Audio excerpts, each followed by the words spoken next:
নবী করিম সাল্লাল্লাহু আলাইহি সাল্লাম ইন্তেকালের 5 দিন আগে থেকে জ্বর আক্রান্ত হলেন, রোগাক্রান্ত হলেন, জ্বরে আর মাথার যন্ত্রণায় অস্থির হয়ে যেতে লাগলেন। বেহুশ হন, আবার হুশ হন। যেদিন তিনি ইন্তেকাল করবেন তার আগের দিনেও তিনি জোহরের নামাজ পড়ার জন্য সাহাবীদের কাঁধের উপরে ভর দিয়ে নামাজ পড়তে গেছেন। পা উঁচু করে নিতে পারেন নাই, পা টেনে টেনে নিয়েছেন। তিনি সেখানে খুতবা দিলেন, বললেন, ও আমার উম্মতেরা, এই পৃথিবীতে আল্লাহ রাব্বুল আলামিন তার এক বান্দাকে পৃথিবীর সব জাগতিক সম্পদ দিতে চেয়েছিলেন, কিন্তু সেই বান্দা সব জাগতিক সম্পদকে উপেক্ষা করে আল্লাহর সঙ্গে দিদার করা বেশি পছন্দ করেছেন। কেউ কিছুই বুঝলো না। হযরত আবু বকর রাদিয়াল্লাহু তাআলা আনহু খুব কাঁদতে লাগলেন। তিনি বুঝতে পেরেছেন যে এই পৃথিবীতে সমস্ত সম্পদ দিতে চেয়েছিলেন আল্লাহ যাকে, তার নাম বিশ্বনবী। তিনি সবগুলি উপেক্ষা করে আল্লাহর সঙ্গে দিদার করা বেশি পছন্দ করেছেন। আমরা অতি তাড়াতাড়ি নবীজি থেকে নবীর এতিম হয়ে যাব। পরের দিন ইশার নামাজের ওয়াক্ত হলো, আযান হয়ে গেল, মসজিদে মুসল্লিরা ভরে গেছে, সাহাবায়ে কেরাম সব এসে গেছেন। হুজুরের জন্য বহুক্ষণ অপেক্ষা করার পর হযরতে আবু বকর রাদিয়াল্লাহু তাআলা আনহু তিনি ইমামতির জায়গায় দাঁড়ায় গেছেন। নবীজি বেহুশ অবস্থায় ছিলেন ঘরের মধ্যে। হুশ আসার পর তিনি হযরত আয়েশাকে বললেন, আয়েশা, মসজিদে নববীতে এখন কি হতেছে? তিনি বললেন, নামাজ হচ্ছে, লোকেরা আপনার অপেক্ষা করেছে, কিন্তু আপনাকে না পাইয়া দীর্ঘক্ষণ অপেক্ষা করার পর আপনাকে না পেয়ে আমার বাবার ইমামতিতে তারা নামাজ পড়তেছে, কিন্তু মুসল্লিদের মধ্যে কান্নার রোল পড়ে গিয়েছে। তাদের ধারণা হয়েছে নবীজির জায়নামাজে যখন হযরত আবু বকর দাঁড়ায় গেছে, নবীজির পিছনে নামাজ পড়া আর আমাদের কিসমতে হবে না। নবীজি বলছেন, আয়েশা রে, মসজিদে নববীর দিকের দরজাটা খুলে দাও, আমি নামাজের দৃশ্য দেখতে চাই। দরজা খুলে দেওয়া হলো। নবীজি কোন রকম মাথা উঁচু করে মসজিদে নববীতে নামাজের দৃশ্য নিজে অবলোকন করে আবার শুয়ে পড়লেন। হযরত আয়েশা লক্ষ্য করে দেখেন নবীজির চোখের পানি দিয়ে কোনা দিয়া পানি বেয়ে বেয়ে পড়ছে। হযরত আয়েশা প্রশ্ন করলেন, ইয়া রাসূলুল্লাহ, নামাজের দৃশ্য দেখি কাঁদছেন কেন? হুজুর বলেন, আয়েশা রে, এটা কোনো দুঃখের পানি নয়, আমি কাঁদতেছি এই জন্যে, এই নামাজের জামাত কায়েমের জন্য তায়েফের ময়দানে অনেক রক্ত ঝরেছে, আবার উহুদের ময়দানে দান দান শহীদ হয়েছে, সাহাবায়ে কেরাম জীবন দিয়েছে। আজ আমি দেখতে পেলাম আমার উম্মতেরা জামাতে নামাজ পড়ছে। আমার ধারণা হলো ভবিষ্যতে কিয়ামত পর্যন্ত আমার উম্মতেরা এইভাবে জামাত বন্দী হয়ে নামাজ আদায় করবে। নবীজি আবার বেহুশ হয়ে পড়লেন। মসজিদে নববী থেকে আজ আর কেউ বাড়ি যায় না, সবাই কান্দে। আজ রাত বোধহয় নবীজি কাটাবেন না। মেয়েরা কাঁদতেছে, সাহাবায়ে কেরাম কাঁদতেছেন, আজওয়াজে মুতাহারাত তারা কাঁদতেছে। নবীজির আবার হুশ হলো, তাকায় দেখেন ঘরের মধ্যে কান্নাকাটি, মসজিদে নববীতে কান্নাকাটি। সব থেকে বেশি কাঁদতেছেন মা ফাতেমা। নবীজি হযরত ফাতেমার কান্না দেখে ইশারা করলেন, কাছে আয়। হযরত ফাতেমা রাসূলের কাছে গেলেন। নবীজি কানে কানে কি যেন বললেন, কান্নাটা বন্ধ হয়ে গেল। হযরত আয়েশা জিজ্ঞেস করলেন, মা, তোমার আব্বা তোমার কানে কি বললো আর কান্না বন্ধ হয়ে গেল? হযরত ফাতেমা বলে, আম্মাজি, আমার আব্বা আমাকে বললেন, মা ফাতিমা, তোমার কান্না আমার বরদাস্ত হয় না, কেঁদো না, আমি মৃত্যুর পরে সকলের আগে তোমার সাথে আমার দেখা হয়ে যাবে। হযরত ফাতেমা বলছেন, আম্মাজি, আমি বুঝতে পেরেছি আমার আব্বার এই কথার অর্থ কি। নবীজির ইন্তেকালের পরে আত্মীয় স্বজনের মধ্যে সবার আগে আমার মৃত্যু হবে, আর আমার পিতার সাথে আমি মিলিত হতে পারবো। রাত যখন শেষ হয়ে এলো, নবীজির হুঁশ হয়েছে। তাকায় দেখেন হযরত জিবরাইল দাঁড়ানো। হযরত জিবরাইল নবীজির চেহারা মোবারকের দিকে তাকায় বলেন, আসসালামু আলাইকা ইয়া রাসূলুল্লাহ, আল্লাহ আপনাকে সালাম বলেছেন, আর আল্লাহ পাক জানতে চেয়েছেন আপনার মুখে আপনি কেমন আছেন। আল্লাহ জানেন আপনার অবস্থা কি, তারপরেও আপনার মুখে শুনতে চেয়েছেন আপনি কেমন আছেন। নবীজি বলছেন, জিবরাইল বড় কষ্টে আছি, বড়ই যন্ত্রণা, বড়ই কষ্ট। হযরত জিবরাইল বলছেন, ইয়া রাসূলুল্লাহ, আজকে এক নতুন ফেরেশতা আমি সাথে করে নিয়ে এসেছি।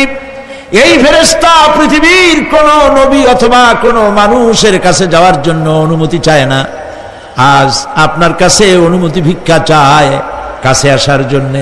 ওই ফেরেশতার নাম হচ্ছে মালাকুল মউত।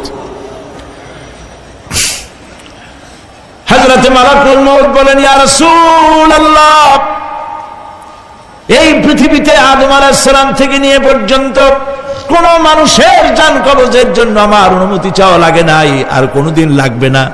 আজ আমি আসার সময় আল্লাহ বলেছেন আপনার জান কবজের জন্য আমি যেন আপনার কাছে অনুমতি ভিক্ষা চাই।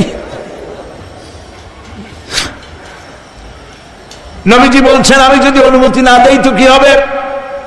হযরতে মালাকুল মউত বলছেন, ইয়া রাসূলুল্লাহ, অনুমতি যদি না দেন আমি ফেরত চলে যাব, আমাকে সেভাবেই বলা হয়েছে। হযরতে জিবরাইল বলেন, ইয়া রাসূলুল্লাহ, হে আল্লাহ রাব্বুল আলামিন আপনার দিদারের ইন্তজার করতেছে।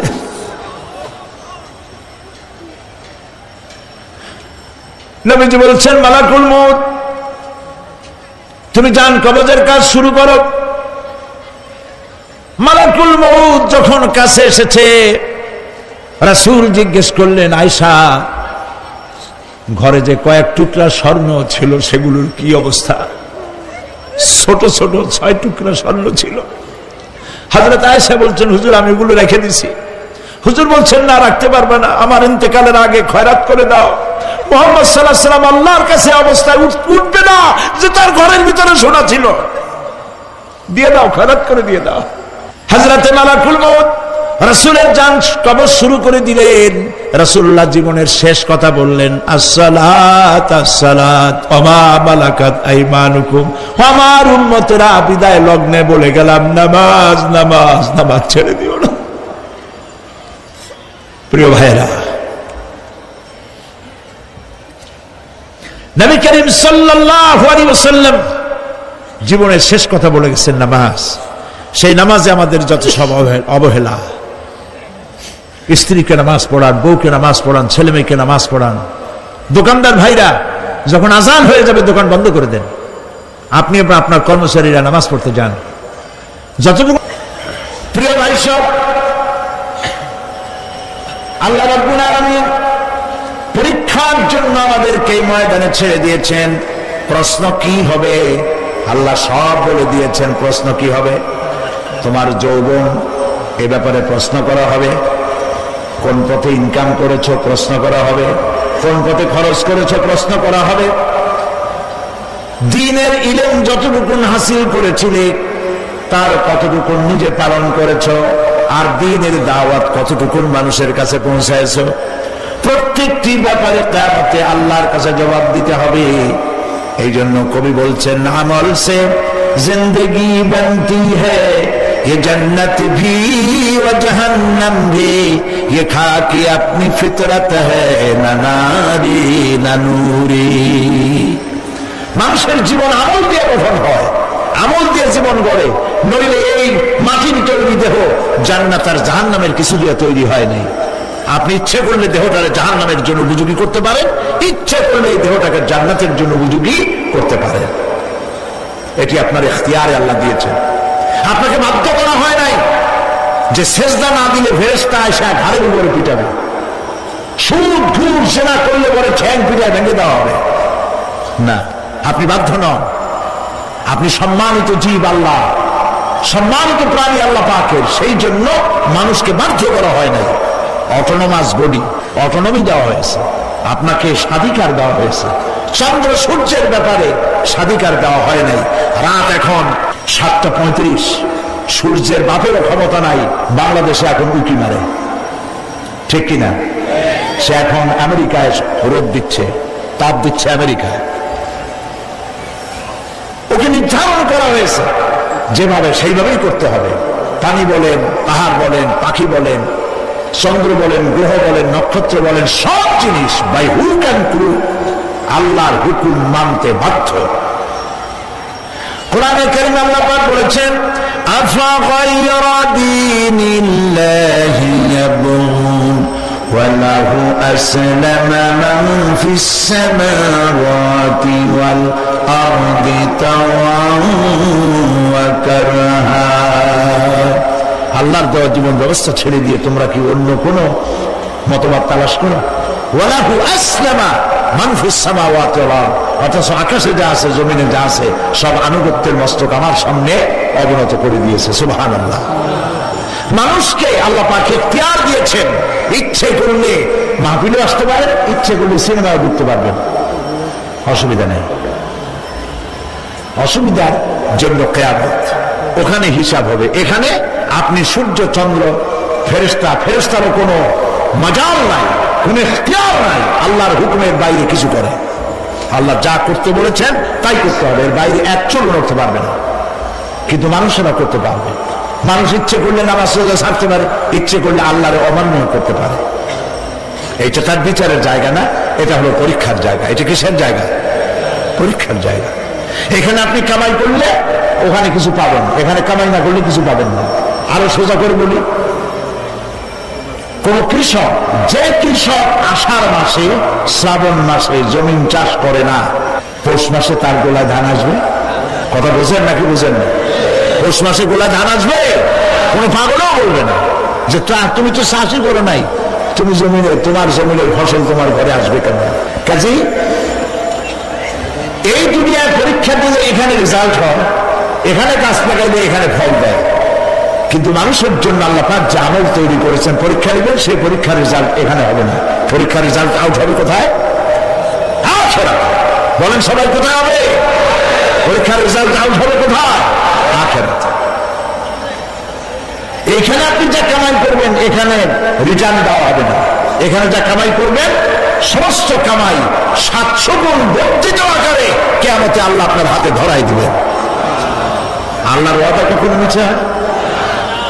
মিথ্যা হয় রাজনৈতিক দলের নেতারা, এই জাতীয় লোকেরা যারা মঞ্চে আসে আর বলে যে এবার আমাদের ভোট দেন, আমরা ক্ষমতায় যাইতে পারলে আপনারা না খাইয়া কেউ মরবেন না। কিন্তু কি খাইয়া মরবে তাও কয় না। সেদিন শুনলাম এই যে নির্বাচন এখন একটা চলতেছে, স্লোগান বাপ দাঁড়াইছে, ছেলে তো বলে রহিম ভাই আমার ভাই, তোমার বাপের নাম রহিম। তারপরে শুনলাম বলতেছে বেগুন ভাইয়ের চরিত্র, আজকের নাম রাখে তো আদর করে বেগুন পটল, বেগুন ভাইয়ের চরিত্র ফুলের মতো পবিত্র। আমি আরেকজনের পাশে থেকে কইল যে নামাজ পড়ে না এক একটা, হ্যাঁ ফুলের মতো চরিত্র। তো দুনিয়ার ময়দানে আপনি যা কামাই করবেন এখানে রেজাল্ট আউট হবে, এখানে আপনি পাবেন ফল, এখানে পাবেন। যা করবেন এখানে গাছ লাগাবেন, ফল লাগাবেন, এখানে পাবেন।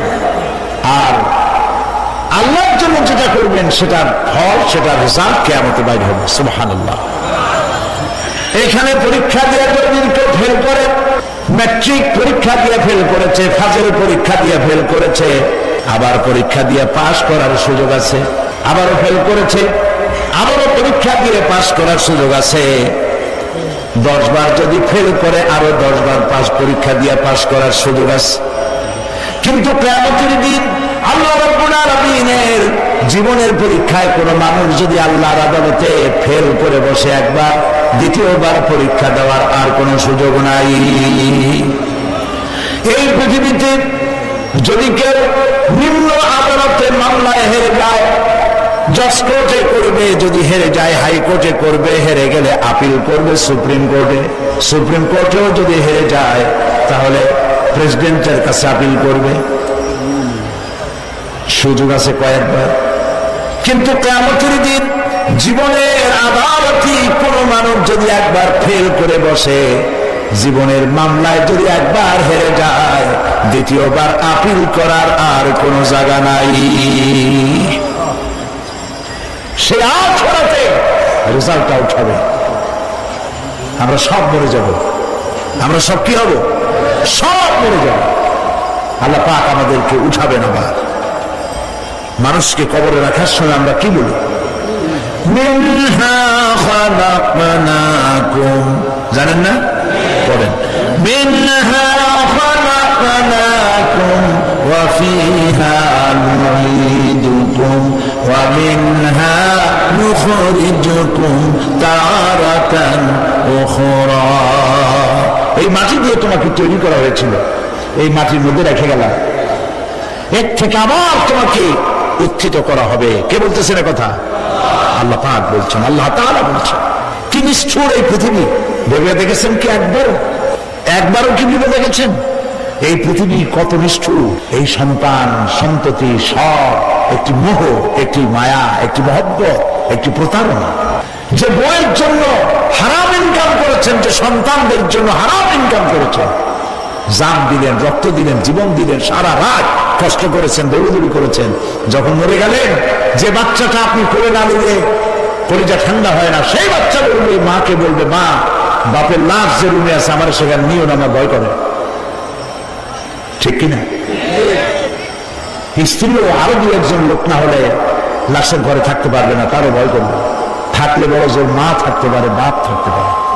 যাকে বিবাহ করার পর অনেক সন্তান আছে, মা বাপকে চোখে দেখতে পারে না, বল কথা মতো মার সাথে কথা বলা বন্ধ করে দেয়। হয়তো কুমিল্লা এরকম নাও থাকতে পারে।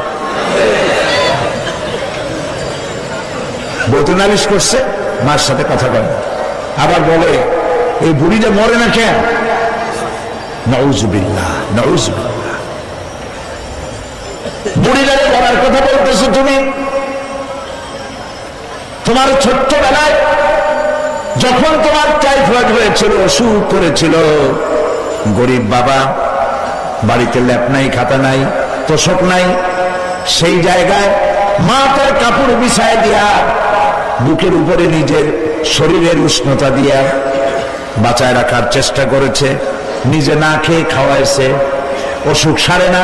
মা ওই মুমূর্ষু বাচ্চার স্নানে তার মাথার কাছে বসে তাহাজ্জুদের নামাজ পড়ে কোরআন শরীফ তেলাওয়াত করে, চোখ দিয়া পানি পড়ে আর বলতে তাকে, রব্বুল আলামিন আমার জীবনটারে দিয়ে আমার কলিজার টুকরা সন্তানটারে বাঁচাইয়া দাও। যেই মা নিজের জীবন দিয়া সন্তান বাঁচাইতে চাইলো, সেই সন্তান আজকে বউ পাইয়া মাকে ভুলে যায়, মায়ের সাথে খারাপ ব্যবহার করে। আল্লাহ রাব্বুল আলামিন বলেছেন, মা বাবার সঙ্গে খারাপ ব্যবহার করো না, ভালোবাসায় কথা বলো। ওয়াকুল লাহুমা কাওলান কারীমা, সম্মান সূচক কথা বলো। মা বাবার জন্য দোয়া করো আমার কাছে। কে বলতেছেন? আল্লাহ তাআলা বলছেন, দোয়া করো আমার কাছে এই ভাষায়, রব্বিরহামহুমা কামা রাব্বায়ানি সাগীরা। পড়েন সবাই, রব্বিরহামহুমা কামা রাব্বায়ানি সাগীরা। আয় আমার রব, আমার মা বাপ জন্মে ছোটবেলায় আমাকে অত্যন্ত যত্ন করে লালন পালন করেছে। আল্লাহ তাআলা তুমি দয়া করে আমার মা বাপকে তোমার রহমতের করে লালন পালন করো। সুবহানাল্লাহ। প্রত্যেক নামাজের পর সকলে এই দোয়া পড়বেন, মনে থাকবে? মনে থাকবে? প্রিয় ভাই সব, সেই কিয়ামতের মাঠে আমাদেরকে উঠতে হবে, আল্লাহর দরবারে উঠতে হবে। সেই সময় আমাদেরকে কেউ উপকার করবে না। يوم لا ينفع مال ولا بنون, সম্পদ আর সন্তান সন্ততি কোনো কাজে লাগবে না। মা তার সন্তানকে চিনবে না, সন্তান তার মাকে চিনবে না, বাপ তার সন্তানকে চিনবে না, কেউ কাউকে পরিচয় দিবে না। কি মারাত্মক অবস্থা! মানুষ চরম অসহায় হয়ে যাবে। চতুর্দিকে ফেরেশতার আনাগোনা, সূর্য মাত্র 1 হাত উপরে, প্রচন্ড তাপ নিয়ে সূর্য অবস্থান নেবে, মাথার চান্দি ফেটে গিয়ে গুনাহগারের মাথার মগজ গলে গলে পড়তে থাকবে। পিপাসার যন্ত্রণা জিহ্বাটা ঝুলে কুকুরের মতো করে নাভিস্থল পর্যন্ত ঝরে পড়বে, কেউ উপকার করবে না। কেউ জিগাবে। অনেক লোক আছে পীরের কাছে মুরিদ হয় আর মনে করে পীর সাহেব তারে কিয়ামতে সুপারিশ করবে। অসম্ভব। আয়াতুল কুরসির মধ্যে আমরা পড়ি মান যাল্লাযী ইয়াশফাউ ইনদাহু ইল্লা বিইজনিহি। কে আছে এমন, কার হিম্মত আছে আল্লাহ পাকের বিনা অনুমতিতে কথা বলে? সুবহানাল্লাহ। কোথার পীর কোথার খাজা বাবা হারায় যাবে। ইব্রাহিম আলাইহিস সালামের মতো পয়গম্বর কি মনে করে? আল্লাহর খলিল। ইব্রাহিম আলাইহিস সালাম আল্লাহর কি? আল্লাহর খলিল। আল্লাহর খলিল কিয়ামতের দিন বলবেন আল্লাহ পাক, আয় আল্লাহ তাআলা, আমার বাপের কাছে আমার একটা ওয়াদা ছিল, আমি সুপারিশ করবো তার জন্য, তুমি দয়া করে আমার বাপকে জাহান্নাম থেকে ক্ষমা করো, আমি তার জন্য সুপারিশ করতেছি।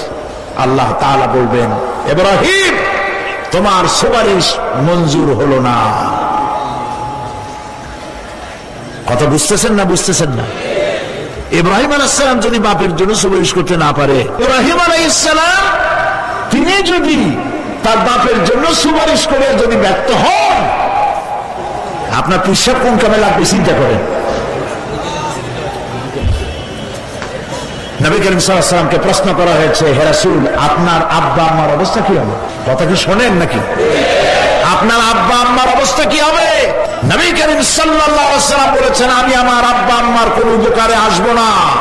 ইন্না লিল্লাহি ওয়া ইন্না ইলাইহি রাজিউন। তাহলে কোন সাহসে মনে করতেছেন কোন পীর কোন একটা বিদেশ থেকে দেশের থেকে একটা নাজিল হলো আর ওইটার পিছনে পিছনে দৌড়াবেন, সে আপনারা নাজাত দেবে, তার পায়ে চুমা খাবেন? এই পায়ে হাত দিয়ে কত বুঝি করা বলতেন। টাকা ইনকাম করার জন্য মানুষকে ভুল পথে পরিচালিত করছে অনেক পীর আছে না? খালি মানুষের টাকা দেয়, জামা অনেক পকেট, খালি টাকা নেওয়ার সমানে ঢুকাইতে থাকে চতুর্দিক দিয়ে। বাইরে বোঝার উপায় নাই, কিন্তু অনেক পীর আছে এমন ঢাকা শহরে বড় বড় মার্কেটের মালিক, আমি জানি বড় বড় মার্কেটের মালিক, বিরাট ব্যবসায়ী, জামা পরিষ্কার করে না 2 মাসেও। মানুষকে দেখাবার জন্য গামছাটা নাকের কাছে ধরে ফট ফট করে আওয়াজ করে, মনে হয় যেন কাঁদতেছে। আজ বিশাল প্রসন্ন হাবিজাবি জিকির শিখায়, লা ইলাহা কতক্ষণ, ইল্লাল্লাহ কতক্ষণ, আল্লাহ আল্লাহ কতক্ষণ, কোথায় পাইছো? ইল্লাল্লাহ ইল্লাল্লাহ কিসের জিকির? ইল্লাল্লাহ মানে কি? আল্লাহ ছাড়া, আল্লাহ ছাড়া, আল্লাহ ছাড়া, আল্লাহ ছাড়া কি? কাজী রাসূলুল্লাহ যা করেন এগুলি বেদাত। এই সব পীরের পাশে যাবেন না, মনে থাকবে।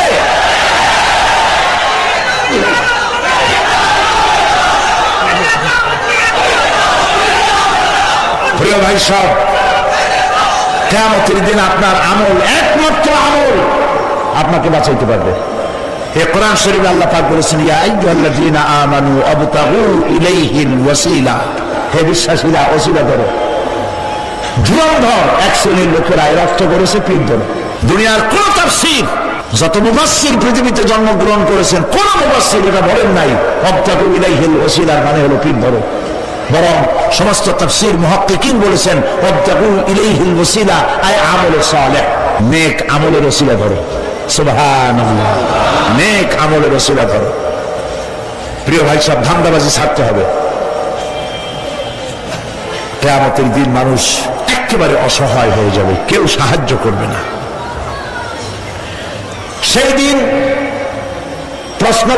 প্রশ্নপত্রের সামনে আসবে, আমলনামাগুলি বেঈমানের পিছন দিক থেকে বাম হাতে আসবে আর ইমানদারের সামনের থেকে ডান হাতে আসবে।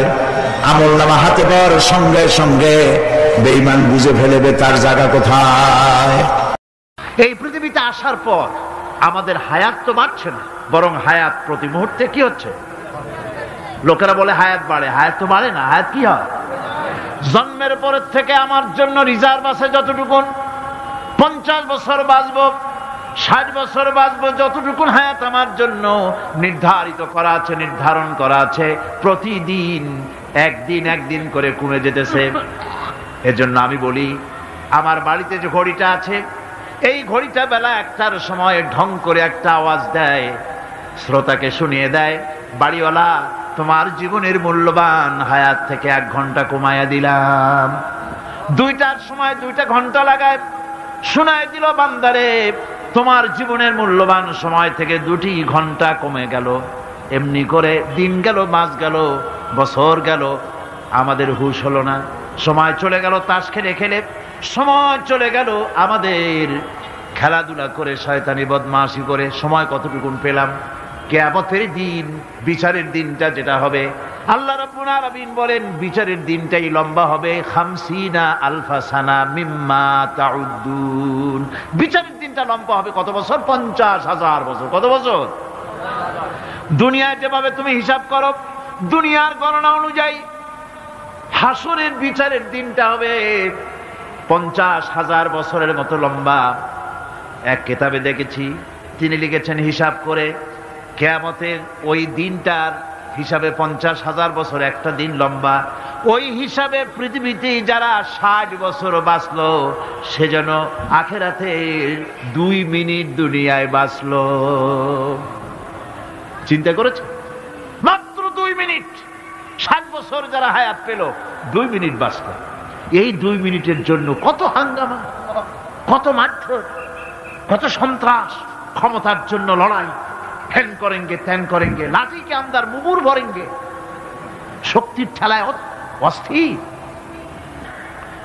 আমার বন্ধুগণ, সময় চলে যাচ্ছে স্রোতের মতো করে, কারোর জন্য সময় অপেক্ষা করতেছে না। আমাদের মৃত্যু প্রতি মুহূর্তে কাছে চলে আসতেছে। এই জন্য শায়ের বলেছেন, আগাহা আপনি মৌত সে কোই বাশার নেহি, আগাহা আপনি মৌত সে कोई बशर नहीं, 100 बरस के हैं पल की खबर नहीं। মৃত্যু সম্পর্কে আমাদের কারো জানা নাই। যে কোনো মুহূর্তে মৃত্যু আমাদের কাছে এসে যেতে পারে, মৃত্যু সম্পর্কে কিছুই জানা নাই। অথচ প্রতি মুহূর্তে আমরা মৃত্যুর দিকে এগিয়ে চলছি। মাল সামান 100 বছর কি ধরে খাবো তাও জমা করে রেখেছি, কিন্তু 1 মুহূর্তের খবর নাই। মাহফিলে এসেছি, বাড়ি যেতে পারবো নিশ্চয়তা নাই। আছে? বলেন আছে? আপনি বাড়ি যাও ভালো, বসেছেন, দাঁড়াতে পারবেন, এই নিশ্চয়তা আছে? নাই। সুতরাং সূরার যে সময়ের উপরে কসম করে মূলত সময়ের অপরিসীম গুরুত্ব সম্পর্কে আল্লাহ পাক মানুষকে বুঝাই দিতেছেন। সময়ের দাম দাও। আমাদের সময় চলে যায় গান শুনতে শুনতে, আশ্চর্য মলম বিক্রি করা দেখতে দেখতে, তাস পাশা খেলতে খেলতে। সময় চলে যায়, কেউ খেয়াল করে না। সময় বলতে অতীত কালও হতে পারে, আবার বর্তমানও হতে পারে। আর বর্তমান কাল কোনো কালই না। বর্তমান কাল কোনো কাল নয়। প্রতি মুহূর্তে ভবিষ্যৎ এসে বর্তমান হয়, আর প্রতি মুহূর্তে বর্তমান কি হয়? অতীত হয়ে যায়। বর্তমান কাল বলে কোনো কাল নাই। প্রতি মুহূর্তে অতীত হয়ে যাচ্ছে। এই যে আমি মাহফিলে বসছিলাম প্রথম এসে, ওইটা কি এখনো বর্তমান আছে? এই যে বর্তমান কথা বলছি, এটা অতীত হয়ে যাচ্ছে। সুতরাং বর্তমান কাল নাই। আল্লাহ পাক অল আসরের সময়ের কসম করে বলছেন। যদি আমরা চিন্তা ভাবনা করি তাহলে আমরা লক্ষ্য করব আমাদের আসল মূলধন সময়। আসল মূলধন কি? জীবনের আসল মূলধন কি? সময়। ইমাম রাজি রহমতুল্লাহ আলাইহি এই পর্যায়ে এক বুজুর্গের ব্যক্তির কথা তিনি আলোচনা করেছেন। তিনি বলেছেন যে একটা লোক, তিনি সূরা আল আসর এর ব্যাখ্যা তিনি বুঝতেছিলেন না। ব্যাখ্যাটা কি? এই মাথার মধ্যে ঘুরপাক খাচ্ছিল এর ব্যাখ্যা কি?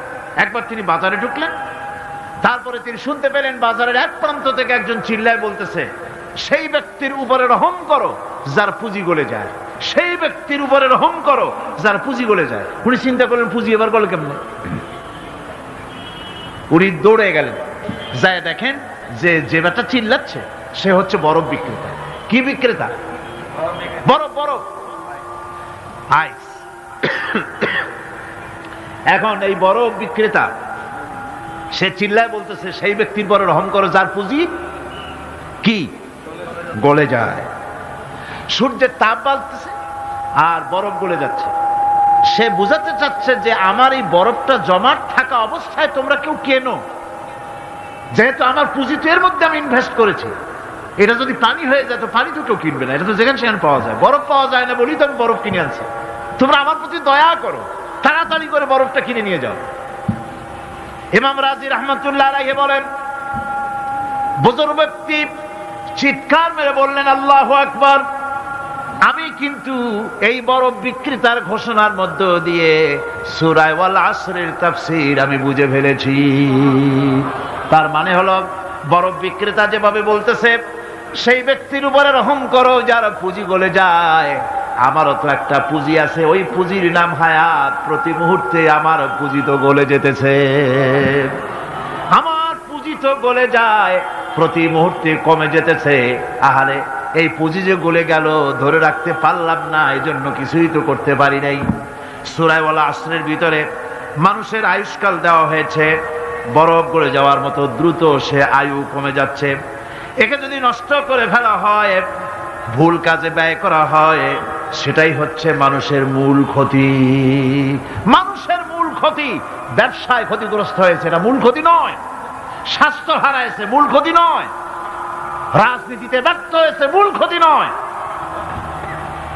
জীবনে মন্ত্রিত্ব হারাইছে, মূল ক্ষতি নয়। মূল ক্ষতি প্রতি মুহূর্তে সময় নষ্ট হচ্ছে, এটাই মূল ক্ষতি। ভাইরা, কিয়ামতের দিন জান্নাতীদের কোনো দুঃখ থাকবে না, সকলের দুঃখ থাকবে। জান্নাতীদের কোনো দুঃখ থাকবে নাকি? থাকবে, থাকবে। জান্নাতীদের মনের মধ্যে একটা দুঃখই থাকবে। ভালো করে শুনুন, জান্নাতীদের মনের মধ্যে একটা দুঃখই হবে। তারা মনে মনে চিন্তা করবেন, আফসোস করবেন, আহারে, যদি দুনিয়ায় বসে অমুক সময় বাসে বসেছিলাম, আজে বাজে চিন্তা করেছি, বাড়ির ড্রয়িং রুমে একা একা বসে বসে আজে বাজে চিন্তা করেছি, অমুক অমুক সময় খেলাধুলায় কাটাইছি, এই সময়গুলিতে যদি সুবহানাল্লাহ, আলহামদুলিল্লাহ, লা ইলাহা ইল্লাল্লাহ, আল্লাহু আকবার, এই তাসবিহ যদি পড়তাম, জিকির আজগার করতাম, জান্নাতের ভিতরে আরো নিয়ামত লাভ করতে পারতাম। সময়টা তো কাজে লাগাইলাম না। মানুষের শর্ত, মুমিনের সব কাজে সওয়াব। ওয়াকুলু লিন-নাসি হুসনা, মানুষের সঙ্গে ভালো ভালো কথা কও, মানুষের সঙ্গে হাসি মুখে কথা কও। একজনের সাথে হাসি মুখে কথা বললেন, আপনার একটা সদকা দেওয়ার মতো সমান সব আমলনামায় লেখা হয়ে গেল। ভালো ভালো কাম করো। বন্ধুগণ, সময় দ্রুত গতিতে চলে যাচ্ছে, মানুষের জীবন ক্ষতিগ্রস্ত হচ্ছে। ক্ষতি থেকে বাঁচতে পারবে 4টা গুণ যার মধ্যে আছে, বাকি সব ক্ষতিগ্রস্ত হয়ে যাবে। আমার ভাইয়েরা, এই কথাগুলি বলে আল্লাহ পাক যেন এরকম একটা দৃষ্টান্ত দিলেন। আপনি যদি পরীক্ষার হলে গিয়া দেখেন, ছাত্ররা পরীক্ষা দিতেছে, পরীক্ষার জন্য নির্ধারিত সময় কতটুকুন? 3 ঘন্টা। 3 ঘন্টা, 3 ঘন্টা। আপনি গিয়ে দেখলেন কোন একজন পরীক্ষার্থী পরীক্ষা দিতে গিয়ে আর একদিকে তাকায় আছে, আকাশের তারা গুনতেছে, অথবা সে গল্প করতেছে, অথবা পরীক্ষা বাদ দিয়ে আজে বাজে কিছু লিখতেছে। আপনি যেমন তাকে, ওই ছেলেটাকে আনবো না, গাফেল ছেলেটাকে ঘড়ির দিকে তাকায় বলেন, এই ছেলে ওই ঘড়ির দিকে তাকাও, দেখো তোমার সময় কিন্তু চলে যেতেছে, মাত্র 1 ঘন্টা, আর তুমি সময় নষ্ট করতেছো। আল্লাহ যেন স্নেহ পরবশে তামাম পৃথিবীর গোলামদেরকে, বান্দাদেরকে আঙ্গুল নির্দেশনা দিয়ে বলছেন, বান্দারা, প্রতি মুহূর্তে তোর জীবনের মূল্যবান সময় চলে যেতেছে, প্রতি মুহূর্তে সময় যাচ্ছে। আল ইনসান, ইনসান বলতে শুধু মুসলমান না, ইনসান বলতে কি মুসলমান শুধু না, আল ইনসান মানব মণ্ডলী, বিশ্বের সমস্ত মানুষকে আল্লাহ বলছেন, হিন্দু, খ্রিস্টান, বৌদ্ধ, নাসারা, ইহুদি, মজুসি, মুসলমান, বিশ্বের সব মানুষকে আল্লাহ বলছেন। যেহেতু আল্লাহ স্রষ্টা, মানুষের ব্যাপারে সার্বিক কল্যাণময় কথা কে বলতে পারেন? কে বলতে পারেন? সে আল্লাহ রাব্বুল আলামিন বলছেন, সময় চলে যাচ্ছে, ও পৃথিবীর মানুষেরা। এই মানুষ বলতে আল্লাহ রাব্বুল আলামিন কোন ব্যক্তি, কোন গোষ্ঠী, কোন জাতিকে বলেন নাই, বলেছেন সমগ্র মানবতাকে। এর অর্থ হচ্ছে, সূরাটিতে উল্লেখ্য 4টি গুণ যদি আমল করতে পারে লোকেরা, যেই ব্যক্তি করবে, যেই সমাজ করবে, যেই রাষ্ট্র করবে, যেই গোষ্ঠী করবে, যেই জাতি করবে, তারাই ক্ষতি থেকে বেঁচে যাবে। আর যারা যারা করবে না তারা ক্ষতিগ্রস্ত হবে। কি হবে বলুন? এখন আল্লাহ পাকের কথা শুনুন। আল্লাহ পাক বলছেন ওয়াল আসরি ইন্নাল ইনসানা লাফি খুসর। খুসরিন, এই যে খুসর, খাসারা, এই শব্দটা হচ্ছে আবিধানিক অর্থে ক্ষতি হচ্ছে লাভের বিপরীত। লাভের বিপরীত কি? ক্ষতি। নাফা, এই নাফার বিপরীত কি? নোকসান। খাসারাটা কি? নোকসান বলা হয় পুঁজি 50,000 খাটাইছিলাম, লাভ করতে পারি নাই, পুঁজি ঠিক আছে, এটাকে বলা হয় নোকসান। এটাকে কি বলা হয়? নোকসান। কিন্তু আমি পুঁজি খাটিয়েছিলাম 50,000 টাকা, লাভ তো হয়ই নাই, পুঁজিও চলে গেছে, আমও গেছে, সালাও গেছে, আমও নাই, সালাও নাই। এইটারে আরবিতে কি বলা হয়? খাসারা, দেউলিয়া। দেউলিয়া হয়ে গেছে। দেউলিয়াটা বোঝেন ভালো আপনারা, দেউলিয়া হয়ে গেছে।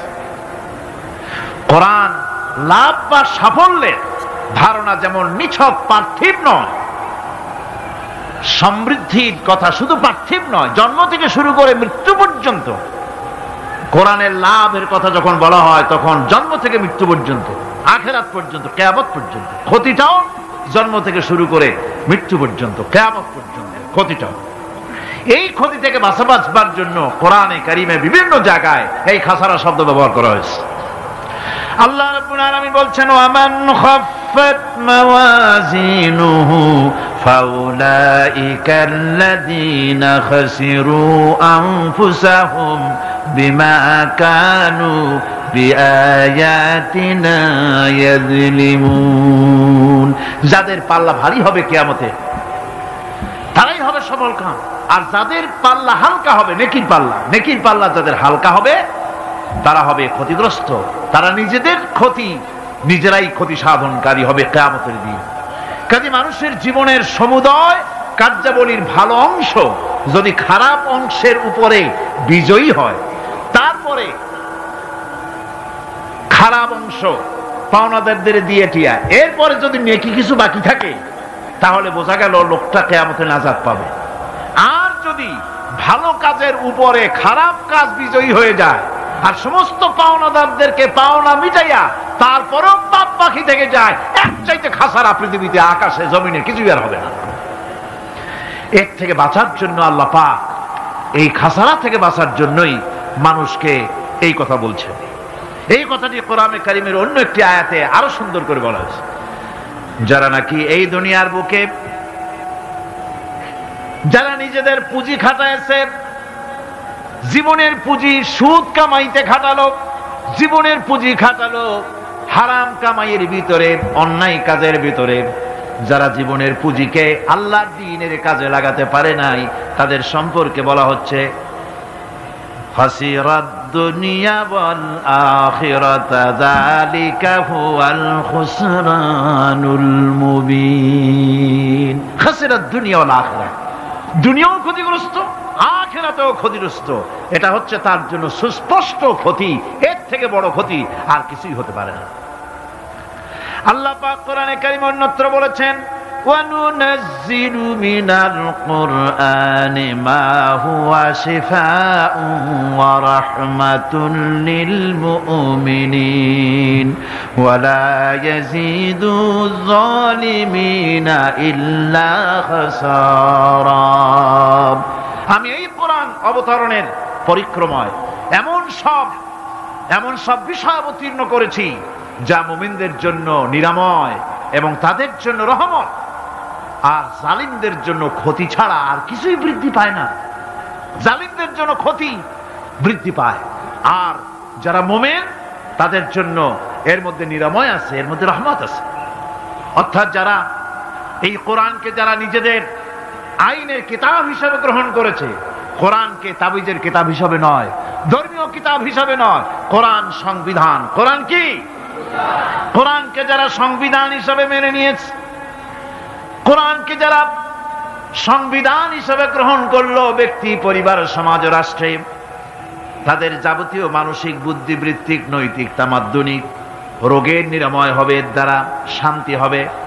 কিন্তু যেসব জালিম এই কোরআনকে প্রত্যাখ্যান করেছি, কোরআনকে যারা মৌলবাদীদের কিতাব বলে, কোরআনের কথা বললে মৌলবাদ বলে গাল দেয়, তারা তাদের কপালকে পোড়াইয়া ছাই বানাইয়া দিছে, তাদের তাদের কপাল ভস্মীভূত করে দিয়েছে।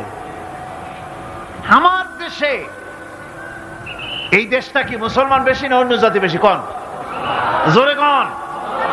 মুসলমান সবচেয়ে। খুব লক্ষ্য করে শোনেন, এই দেশে সবচেয়ে মুসলমান বেশি, ইন্দোনেশিয়ার পরে। পৃথিবীর দ্বিতীয় বৃহত্তম মুসলিম দেশ হলো কোনটা? বাংলাদেশ।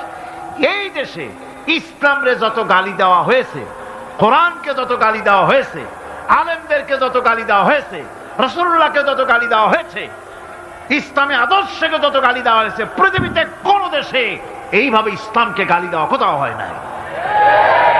এমনকি আমেরিকার মতো দেশে, ইংল্যান্ডের মতো দেশেও কোরআনের বিরুদ্ধে এত কথা কেউ বলতে সাহস পাবে না, ইসলামের বিরুদ্ধে কথা বলতে সাহস পাবে না, যেহেতু মুসলমানেরা সেখানে পাল্টা আক্রমণ করবে। আজ আমার দেশে মুসলমানের ঘরের সন্তান হইয়া ইসলামের বিরুদ্ধে তারা বক্তব্য রাখে। মৌলবাদ মৌলবাদ জিকির উঠে গেছে। আমেরিকার প্রেসিডেন্টরা যখন শপথ নেন, প্রেসিডেন্ট হিসেবে ওথ নেন, বাইবেলের উপরে হাত রাখেন আর বলেন, এই মহাগ্রন্থকে স্পর্শ করে শপথ নিচ্ছি, আমি আমার চিন্তা চেতনা, আমার মেধা, আমার প্রজ্ঞা সবটা আমার জাতি, আমার দেশকে উন্নয়নের জন্য, এর সমৃদ্ধির জন্য, এর সংরক্ষণের জন্য আমি আমার জীবনকে উৎসর্গ করব। বাইবেলের উপরে স্পর্শ করে এই শপথ তারা নেন। আমার দেশের প্রেসিডেন্ট, প্রধানমন্ত্রী শপথ নেওয়ার সময় কোরআন শরীফের উপরে হাত রাখে যদি, তাহলে বলা হবে বেচারা মৌলবাদী হয়ে গেছে। এটা করা যাবে না। আর যদি কেউ করে সামান্য কিছু, কোরআন না, যদি তসবিহ নিয়েও আসে, তাহলে বুঝতে হবে জাতির সাথে একটা প্রতারণা ছাড়া আর কিছুই না। কাজেই ধর্মের প্রতি আকর্ষণ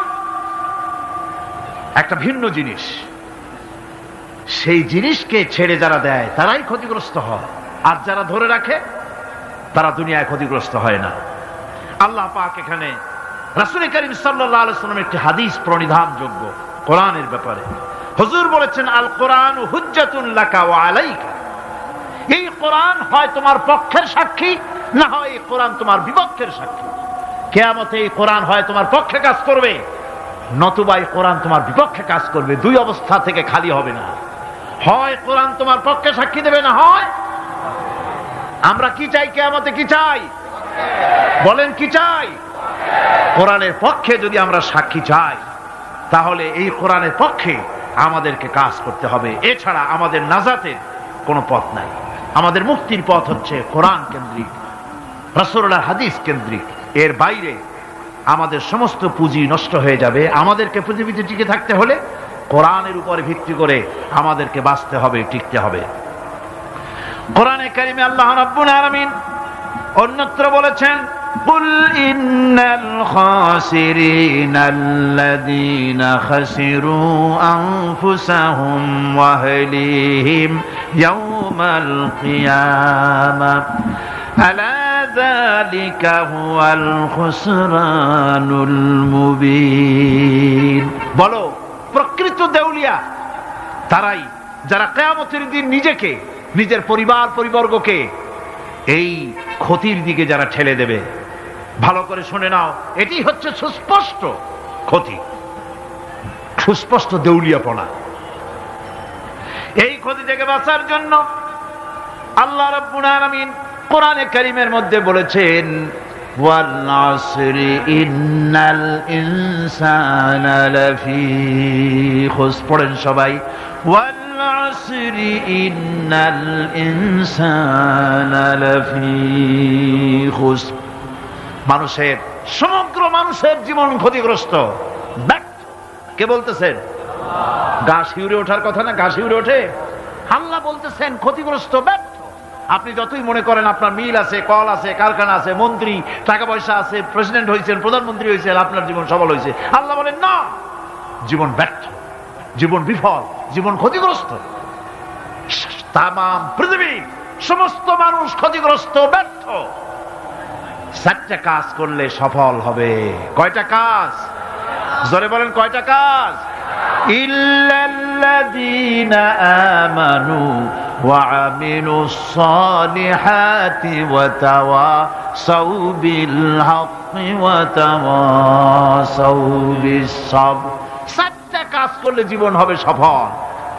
এই ব্যর্থতা থেকে, এই ক্ষতি থেকে যদি বাঁচতে চাই কিনা? কারা কারা চাই? দেখাই তো হাত। কারা কারা চাই? ক্ষতির হাত থেকে বাঁচতে চাই কারা? আলহামদুলিল্লাহ, হাত নামান। ক্ষতির হাত থেকে যারা বাঁচতে চান, আল্লাহ রাব্বুল আলামিন তাদের জন্য ফর্মুলা পেশ করেছেন, ইল্লাল্লাযীনা আমানু ওয়া আমিলুস সালিহাতি ওয়া তাওয়াসাউ বিল হাক্কি ওয়া তাওয়াসাউ বিস সাবর। আল্লাহ পাক বলেন, চারটি কাজ করলে জীবন সফল হয়ে যাবে। কয়টা কাজ? চারটা কাজ করলে জীবনটা সফল হয়ে যাবে। এক নম্বরে ঈমান। এক নম্বরে কি? ঈমান। এটাই হচ্ছে ফাউন্ডেশন। ক্ষতি থেকে বাঁচার জন্য প্রথম যে গুণটি, সেটির নাম হচ্ছে ঈমান। ইসলামে ঈমানের স্থান সর্বপ্রথম, তারপরই হচ্ছে ইসলাম। ঈমান আগে, তারপরে কি? ইসলাম। ইসলাম হচ্ছে বীজ, ঈমান হচ্ছে বীজ, আর ইসলাম হচ্ছে চারা, গাছ। এটা হচ্ছে ভিত্তি। এই ভিত্তিকে সর্বপ্রথম মজবুত করতে হবে। ঈমানের ভিত্তি, ঈমানের ভিত্তি দুনিয়ায় ঈমানের আহ্বান জানাবার জন্যই আল্লাহ রাব্বুল আলামিন সমস্ত নবী এবং রাসূলদেরকে পৃথিবীতে পাঠিয়েছেন ঈমানের আহ্বানের জন্য। দুনিয়ার সমস্ত নবীদের দাওয়াত ছিল ঈমানের দাওয়াত। কিসের দাওয়াত? এই ঈমানের দাবিটা আসছে, এই দাওয়াতটা এসেছে আল্লাহর কাছ থেকে। কার কাছ থেকে? দেখুন, পৃথিবীর ভিতরে কোন নবীদের কথার সাথে আরেকজন নবীর কথার কোনো বৈপরীত্য হয় নাই। সমস্ত নবীদের কথা একরকম ছিল। কয় রকম? একজন নবীর সঙ্গে তার বক্তব্যের সাথে আরেকজন নবীর বক্তব্যের কোনো গুণগত মৌলিক কোনো পার্থক্য ঘটে নাই, অসঙ্গতি হয় নাই। কারণ নবীরা, আম্বিয়া আলাইহিমুস সালাম, নিজেরা বানিয়ে কথা রচনা করে তারা মানুষের সামনে পেশ করে নাই। সমস্ত নবীদের কাছে যত দাওয়াত এসেছে, একটা অফিস থেকে এসেছে। সে অফিসটা হচ্ছে কার? আল্লাহ রাব্বুল আলামিনের। তাই দুনিয়ার সমস্ত পয়গম্বরদের দাওয়াত ছিল না ইলাহা ইল্লাল্লাহ, লা ইলাহা ইল্লাল্লাহ, লা ইলাহা, লা ইলাহা ইল্লাল্লাহু মুহাম্মাদুর রাসূলুল্লাহ। এটাই ছিল সমস্ত নবীদের দাওয়াত।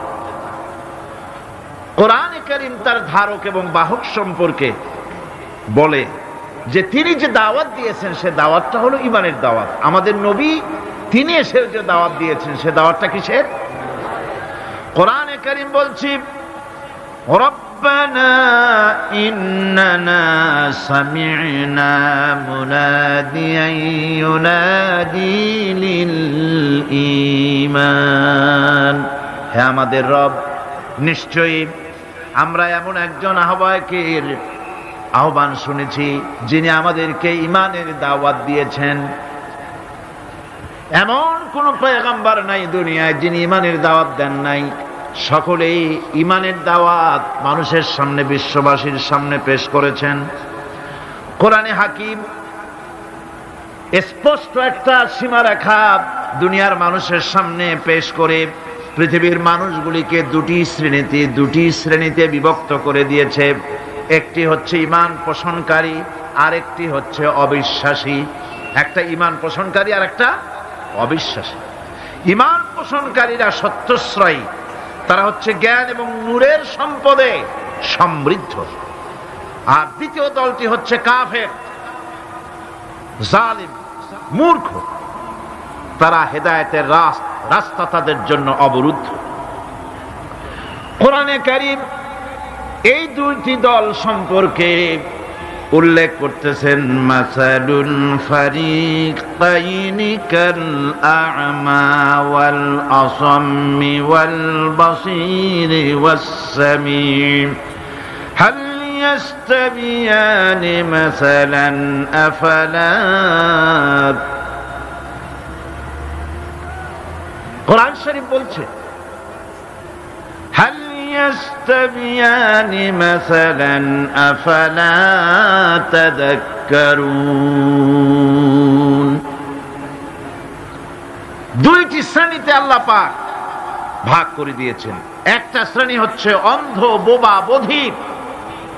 আরেকটি যারা শুনতে পায়, চোখে দেখতে পায়। এ দুটি কখনো এক নয়, সমান নয়। এ দুটির রাস্তা আলাদা। কাফেরের রাস্তা আর ইমানদারদের রাস্তা সম্পূর্ণ ভিন্ন। আল্লাহ রাব্বুল আলামিন ঈমান এবং কুফরের পার্থক্য বলে দেওয়ার জন্য গোটা মানব জাতির মধ্যে স্পষ্ট করে বলেছেন, লা ইকরাহা ফিদ-দীন ক্বাদ তাবায়্যানার রুশদু মিনাল গায়ব। দ্বীনের ব্যাপারে জোর জবরদস্তি নেই। এখানে হেদায়েতের পথ এবং গোমরাহি, হেদায়েতকে গোমরাহির পথ থেকে সম্পূর্ণ আলাদা করে দেওয়া হয়েছে। লা ইকরাহা ফিদ-দীন, দ্বীনের ব্যাপারে কোনো জোর জবরদস্তি নেই। যারা ধর্মনিরপেক্ষবাদী তারা এই আয়াতটাকে নিজেদের মতবাদকে প্রতিষ্ঠার লক্ষ্যে অনেক সময় কাজে লাগায়।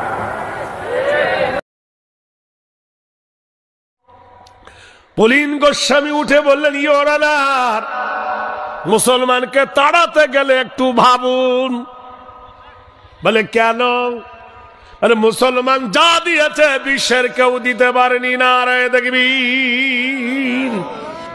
বলে কেন? 16,000 টাকা খরচ করে মন্দির বানায়ছ, রাম মন্দির। আজও পর্যন্ত কেউ 4 আনা টিকিট কেটে দেখতে আসেনি। আর মুসলমানদের একটা কবর আছে, বানিয়েছিল শাহজাহান, তার ভিড় আজও কমেনি। সুবহানাল্লাহ বলুন। তোমার দেখতে গেলে 150 টাকা টিকিট। কত টাকা? 150 টাকা টিকিট পার হেড, মাথা পিছু। প্রতি মাসে ইনকাম হয় 8 কোটি টাকা, বছরে হয় 8 বরং 96 কোটি টাকা। এই টাকাগুলো কার সরকার? তুমি জবাব দাও। মুসলমানদের একটা মিনার আছে, নাম হলো কুতুব মিনার। কুতুবউদ্দিন বখতিয়ার খিজলি। টিকিট হলো 40 টাকা, মাসে ইনকাম হলো 3 কোটি টাকা। 3 বরং 36,000 টাকা কোটি। 36,000 হয় বছরে। মুর্শিদাবাদে একটা আছে হাজার দুয়ারি। টিকিট হলো 40 টাকা, মাসে ইনকাম হয় 2 কোটি টাকা, বছরে হয় 24 কোটি টাকা। দিয়ানিয়াম, দিয়ানি খাস, এখান থেকে হয় 1 কোটি টাকা। মুসলমানদের এখান থেকে ইনকাম হয়। ইওর অনার, এই টাকাগুলো তাহলে কোথায় দেয়? এগুলো বিবেচনা করো। ভোল্ট প্রাইজ ব্যাগ পুরো টাকা মুসলমানের হাতে দিয়ে দাও, আর মুসলমানকে ভারত থেকে তাড়িয়ে দাও। না রে দেখবি। তাই তোর বিচারপতি রায় দেবে কি কলমটা কামড়ে ভেঙে দিয়েছিল।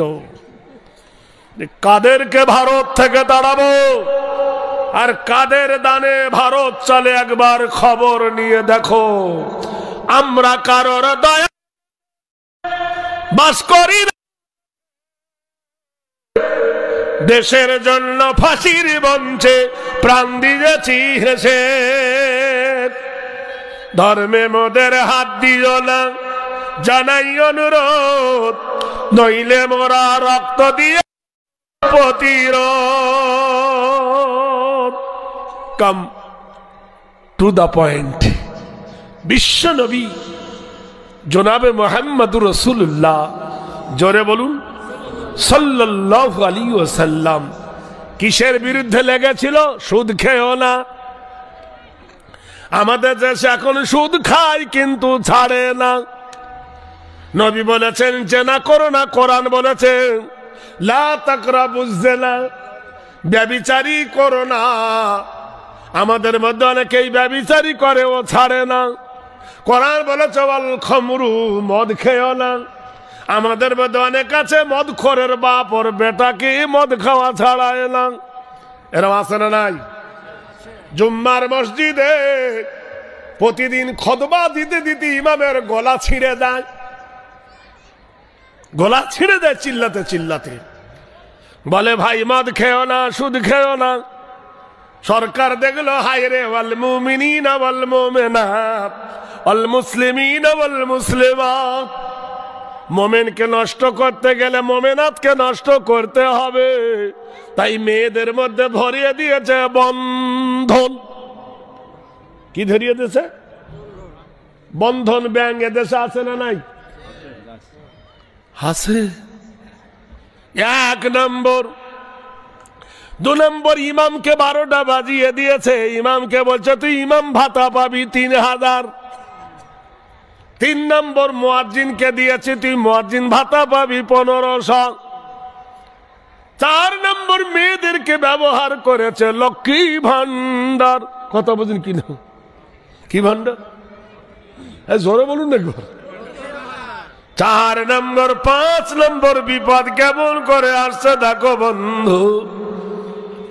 যখন তোমার গোটা ইমান হারা হয়ে যাবে, গৃহিণী যদি বেঈমান হয়ে যায়, স্বামী বেঈমান হতে দেরি হবে না। বিশ্ব নবী বললেন সুদ খেও না। আমাদের দেশে সুদ খায়, তার নাম দিয়েছে ইন্টারেস্ট। কি নাম? ইন্টারেস্ট। যারা সুদ খেত, যারা জেনা করত, যারা মদ খেত, ব্যভিচারী করত, এরাই হলো নবীর দুশমন। সবাই মিলে আবু জাহেল, উতবা, সাইবা, ওলিদ বিন মুগিরা, আবা বিন খলফ মিটিং ডাকলো ওরে। এই মুহাম্মদ সাল্লাল্লাহু আলাইহি সাল্লাম আব্দুল্লাহর বেটা আমাদের সব পরিকল্পনা বানচাল করে দেয়, একে হত্যা করে নিষ্ঠুর ভাবে। নবীর চাচা আবু তালেব, তিনি ছাড়া যত নবীদের বংশধর প্রায় দুশ্মন হয়ে দাঁড়ালো। নবীর চাচা আবু তালেব যখন মরে গেল, কাফেররা পেয়ে বসলো।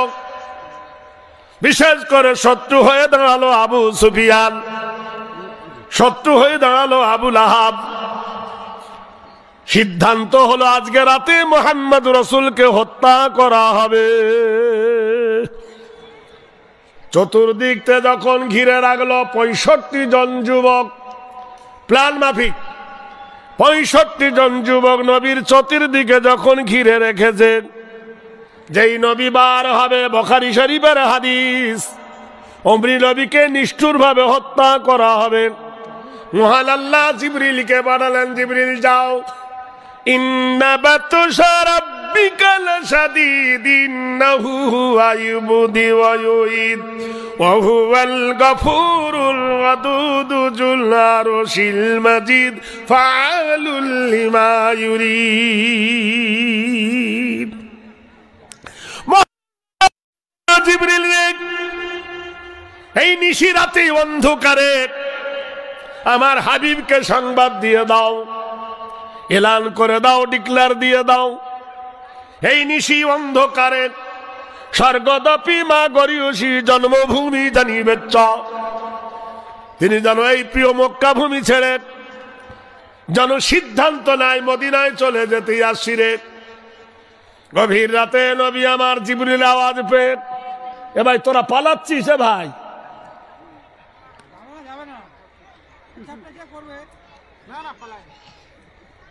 কেউ কেউ আবার চুমো খেতে যাচ্ছে। কি কি প্লিজ কিস মি। কি সাংঘাতিক জিনিস বিড়ি রে ভাই, আল্লাহর কি সাংঘাতিক জিনিস। মিথ্যা বলছি? এমন কোন গ্রাম নাই যে বিড়ি খায় না, আর এমন কোন দেশ নাই যে সেই গ্রামে কালু নাম নাই। থাকবে কি আল্লাহর লীলা। নিশিরাতে দয়ার নবী নারায়ে তাকবীর। নিশিরাত অন্ধকারে নির্জন রাত্রিতে নবী দেখছেন চতুর্দিকে কাফেররা, প্রহরী, ইয়াটাল, মডার্ন যুবক 65 জন উলঙ্গ তরবারি নিয়ে পাহারা দিচ্ছে। বার হবে আর কোপ মারবে। বিশ্ব নবী তাজদারে Medina, honor of the day of judgment, the alone who is our sexual the estate, the king of mankind or the god of mankind, from the will of the break in the name of Allah, the beneficent, the merciful. রাতের গভীরে মহান নবী আমার ডাক দেব, হে জগতের প্রতিপালক, হে নীল গগনের মালিক, হে সকাল দিবসের মালিক, হে জগতের প্রতিপালক আল্লাহ, তোমার ইশারা ছাড়া আমি চলি না, আমাকে সোজা পথ দেখাও গো আল্লাহ। এক মুঠো বালু নিয়ে নিলেন, সেই বালিতে পড়লেন কোরআনের মুকাদ্দাস আয়াত, আল্লাহু লা ইলাহা ইল্লা হুয়াল হাইয়ুল কাইয়্যুম লা তাখুযুহু সিনাতুম ওয়ালা নাওম। ইলাহে এই বলে বালুর ওপরে ফুঁক দিল, বালু আকাশে উড়ে গেল বাতাসে। যারা প্রহরী ছিল ওদের গায়ে পড়ল, ওরা সব ঘুমিয়ে গেল। মহান আল্লাহ জিজ্ঞেস করছে, ওয়ামা রামাইতা ইজি রামাইতা ওয়ালাকিন্নাল্লাহ রামা।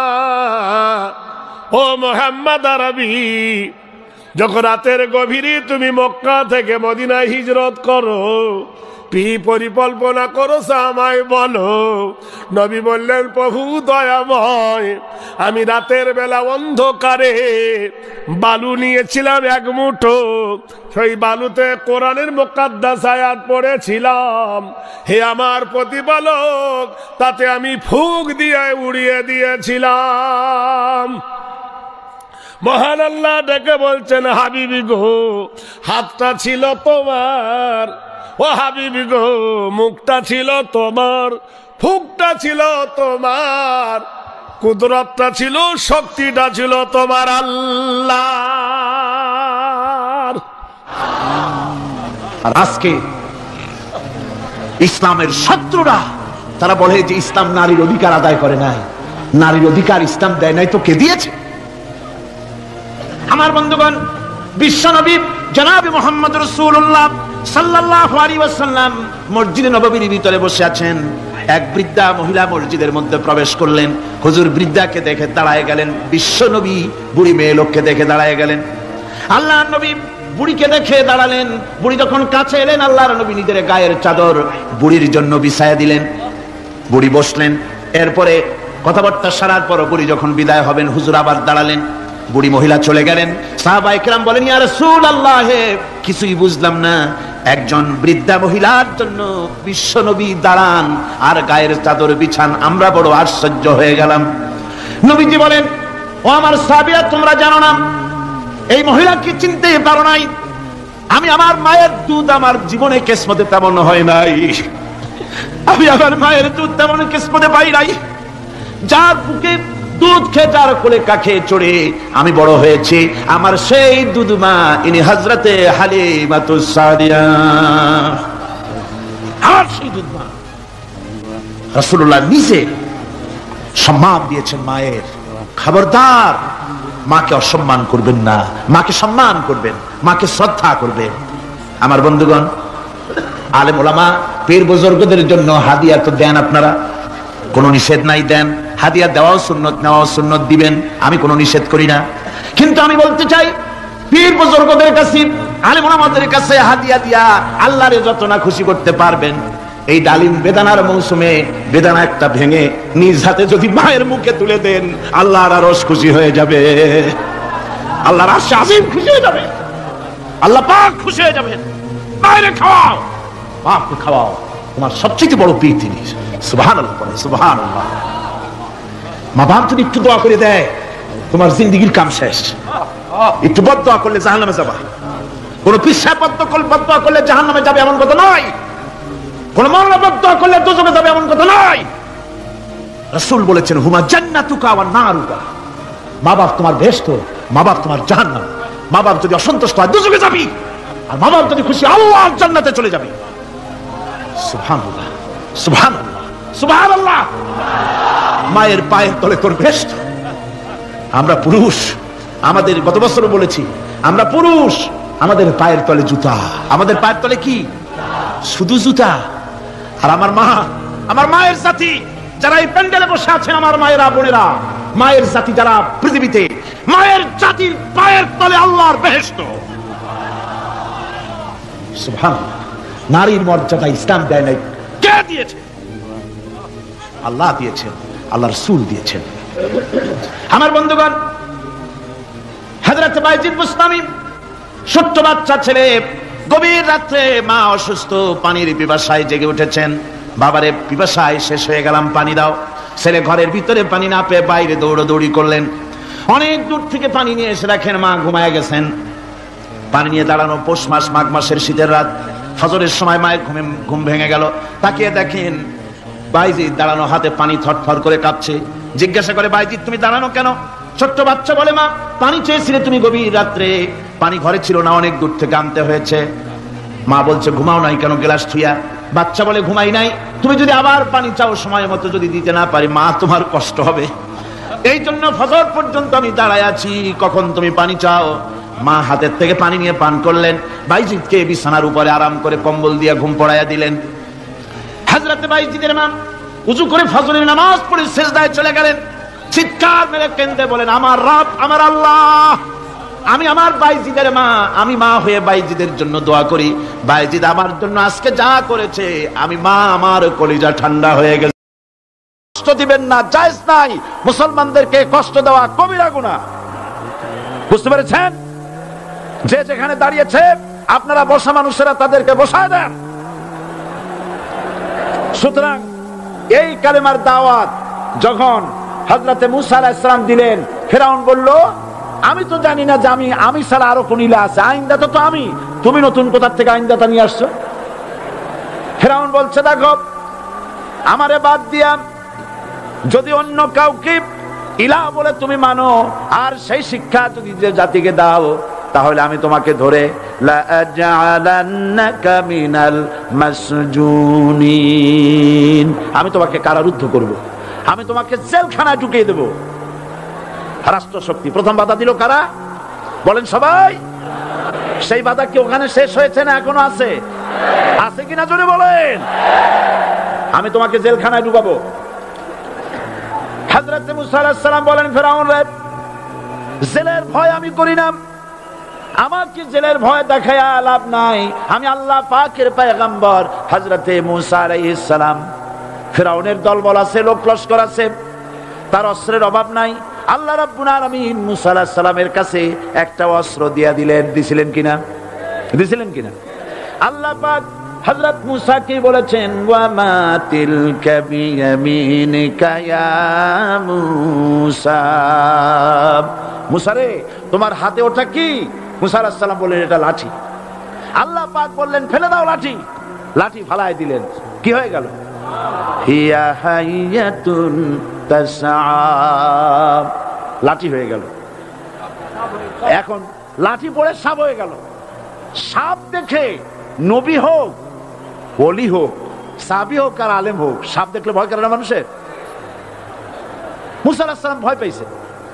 আল্লাহ রাব্বুল আলামিন হযরত মূসাকে শোনায় দিলেন, খুযহা ওয়া লা তাখাফ সানুঈদুহা সিরাতাহাল উলা, খুশ ধরো, লা তাখাফ, ভয় পেও না। আল্লাহ বলছেন ধরো, ভয় পেও না। ধরার সঙ্গে সঙ্গে স্বাভাবিক অবস্থায় ফিরে আসবে, আবার লাঠি হয়ে যাবে। এখন আল্লাহ বলছেন ধরো, মুসা আলাইহিস সালাম কি ভয় পাওয়া উচিত হবে? আর উচিত হবে? মুসা আলাইহিস সালাম কি ভয় পাইছিলেন? কারণ হচ্ছে এই দুশমনের শক্তিটা খুব বড়ই দেখা যায়, মনে হয় যেন অনেক বড় কি জানি কি। আল্লাহ পাক বলছেন ইন্না কাইদা শায়তানে কানা দাঈফা, শয়তানের চক্রান্ত যতই তুমি মনে করো অনেক ষড়যন্ত্রের জাল বিস্তার হয়ে আছে, আল্লাহ কয় কিছুই না, দাঈফা অত্যন্ত দুর্বল। আল্লাহ পাক বললেন ধরো, মুসা আলাইহিস সালাম সাপ ধরলেন, সঙ্গে সঙ্গে লাঠি হয়ে গেল। ফিরআউন বরদাস্ত করলো না, রাষ্ট্রশক্তির পক্ষ থেকে আক্রমণ শুরু হলো। অপরাধ কি? মুসা আলাইহিস সালামের অপরাধ কি? কি অপরাধ? মাশাআল্লাহ, বুঝতে পেরেছেন। অপরাধ হচ্ছে তিনি বলেছেন লা ইলাহা, জোরে বলেন লা ইলাহা ইল্লাল্লাহ। এই কালেমাকে আজ আমরা ভিক্ষার বুলি বানাইছি। এটা হলো সার্বভৌমত্বের বুলি, এটা হচ্ছে আল্লাহ পাকের সার্বভৌমত্বের কথা। আজ আমরা মানুষের কাছে আমরা শুনি, মানুষেরা ভিক্ষা চায়, লা ইলাহা ইল্লাল্লাহ, এক মুঠ চাউল দেন, লা ইলাহা ইল্লাল্লাহ 10 খান পাই দেন। এই হচ্ছে কালেমার জিকির। আবার কেউ কেউ জিকির করতেছে লা ইলাহা আস্তে, ইল্লাল্লাহ জোরে, এমন জোরে কলব সাফ করে, কলব তাতে থাকলেও পারে গেলেও পারে। এই কালেমার জার এর আঘাত পয়গম্বররা মেরেছেন। হযরত মুসা আলাইহিস সালাম যখন বলেছেন লা ইলাহা ইল্লাল্লাহ, এই ধাক্কা ফিরআউন বরদাস্ত করতে পারে নাই। দরিয়ায় নীলের ভিতরে আল্লাহ পাক ডুবাইয়ে শেষ করে দিয়েছেন, দেন নাই? হযরত মুসা আলাইহিস সালাম তার উম্মতেরা দরিয়ার পাশে বসে দ্বীনি কথাবার্তা বলতেছেন। এমন সময় ফিরআউন, তার শত্রু হচ্ছে মুসা আলাইহিস সালাম। শত্রু কেন? মুসা কি ফিরআউনের পাকা ধানে মই দিয়েছে নাকি? বলেন আপনারা, তার হালের গরু পিটায় মারছে নাকি? অপরাধ হলো তিনি আল্লাহর জমিনে আল্লাহর আইন প্রতিষ্ঠার কথা বলেছেন। এই শুধুমাত্র এই অপরাধে ফিরআউন তার দলবল নিয়ে 3 দিক থেকে আক্রমণ করেছে। মুসা আলাইহিস সালামের উম্মতেরা ভয় পেয়ে গেছেন। তারা বলছেন ইন্না লামুদরাকুন, আমরা পাকড়াও হয়ে গেছি। 3 দিকে সারাশি আক্রমণ, 3 দিকে শত্রু, একদিকে দরিয়া, পালাবার রাস্তা আছে? হযরত মুসা আলাইহিস সালাম ভয় পেয়ে গেলেন, সারেন্ডার করলেন না। হযরত মুসা আলাইহিস সালাম বললেন কাল্লা, কখনো নয়, ভয় পাওয়ার কোনো কারণ নাই। রব্বি সায়াহদিন, অবশ্যই আমার রব আমার জন্য রাস্তা করে দিবেন। ভয় পাইও না, আমার রব রাস্তা করে দিবেন। আল্লাহ রাব্বুল আলামিন হযরত মুসা আলাইহিস সালামকে অর্ডার করলেন, হাতের লাঠি দিয়া দরিয়ার উপরে আঘাত করো। হযরত মুসা আলাইহিস সালাম দরিয়ার উপরে আঘাত করলেন। রাস্তা ছিল দরকার একটার, এক বাড়িতে আল্লাহর হুকুমে লাঠি দিয়ে একটি আঘাত করার সঙ্গে সঙ্গে হযরত মুসার তার সঙ্গী সাথী দরিয়া পার হওয়ার জন্য দরিয়ার মধ্যে দিয়ে আল্লাহ 12টা রাস্তা পয়দা করে দিলেন। সে আল্লাহ আছে না নাই? এত আসতে বলেন কেন? ভয় পাওয়ার কারণ আছে? রাষ্ট্র শক্তি বাধা দিয়েছে সমস্ত নবীদেরকে। কেন? নবীদের চরিত্র খারাপ? জোরে বলেন, নবীদের চরিত্র খারাপ? নবীদের চাইতে মাসুম বেগুনাহ উন্নত চরিত্রের মানুষ আল্লাহর আকাশের নিচের জমিনের উপরে আর হয় নাই।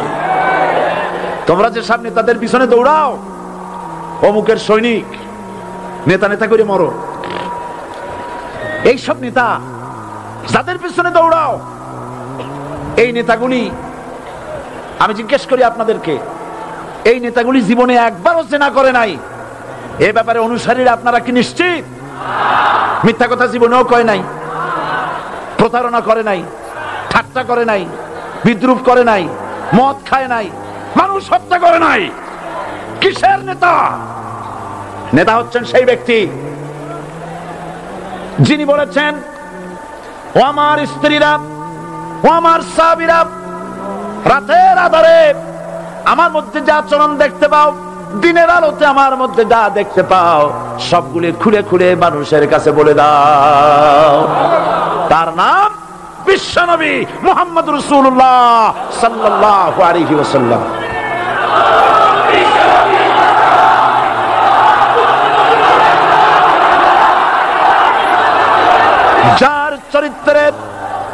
যার চরিত্রের সার্টিফিকেট আল্লাহ রাব্বুল আলামিন নিজে দিচ্ছেন, ওয়া ইন্নাকা লাআলা খুলুকিন আযীম। নবী হে, উন্নত চরিত্রের উপরে আপনি প্রতিষ্ঠিত। সুবহানাল্লাহ। কে সার্টিফিকেট দিচ্ছেন? আযীম, আযীম। আরবিতে চওড়াকে বলা হয় আরিদ, গভীরতাকে বলা হয় আমিক। কত প্রশস্ত, যা মাপার কোনো ফিতা নাই, কত গভীর, যা মাপার কোনো যন্ত্র নাই, এইটাকে আরবিতে বলা হয় আজিম। সুবহানাল্লাহ বলতে ইচ্ছে করে না? ও নবী, তোমার চরিত্র এমন যা মাপার মতো যন্ত্র পৃথিবীতে নাই। এই সার্টিফিকেট দিলেন কে? সমস্ত নবীরাই চরিত্রবান, নবীরা মাসুম, বেগুনাহ। সুবহানাল্লাহ বিহামদিহি। সেই নবীরা মার খান নাই? খেয়েছেন কিনা বলেন? কারা মেরেছে? রাষ্ট্র শক্তি। কারা মেরেছে? কারণ নবীরা বলেছেন লা ইলাহা ইল্লাল্লাহ। পড়েন সবাই, লা ইলাহা ইল্লাল্লাহ। আপনিও যদি নবীদের মতো, সাহাবীদের মতো বুঝা এই কলেমার দাওয়াত দেন, বাধা আসবেই।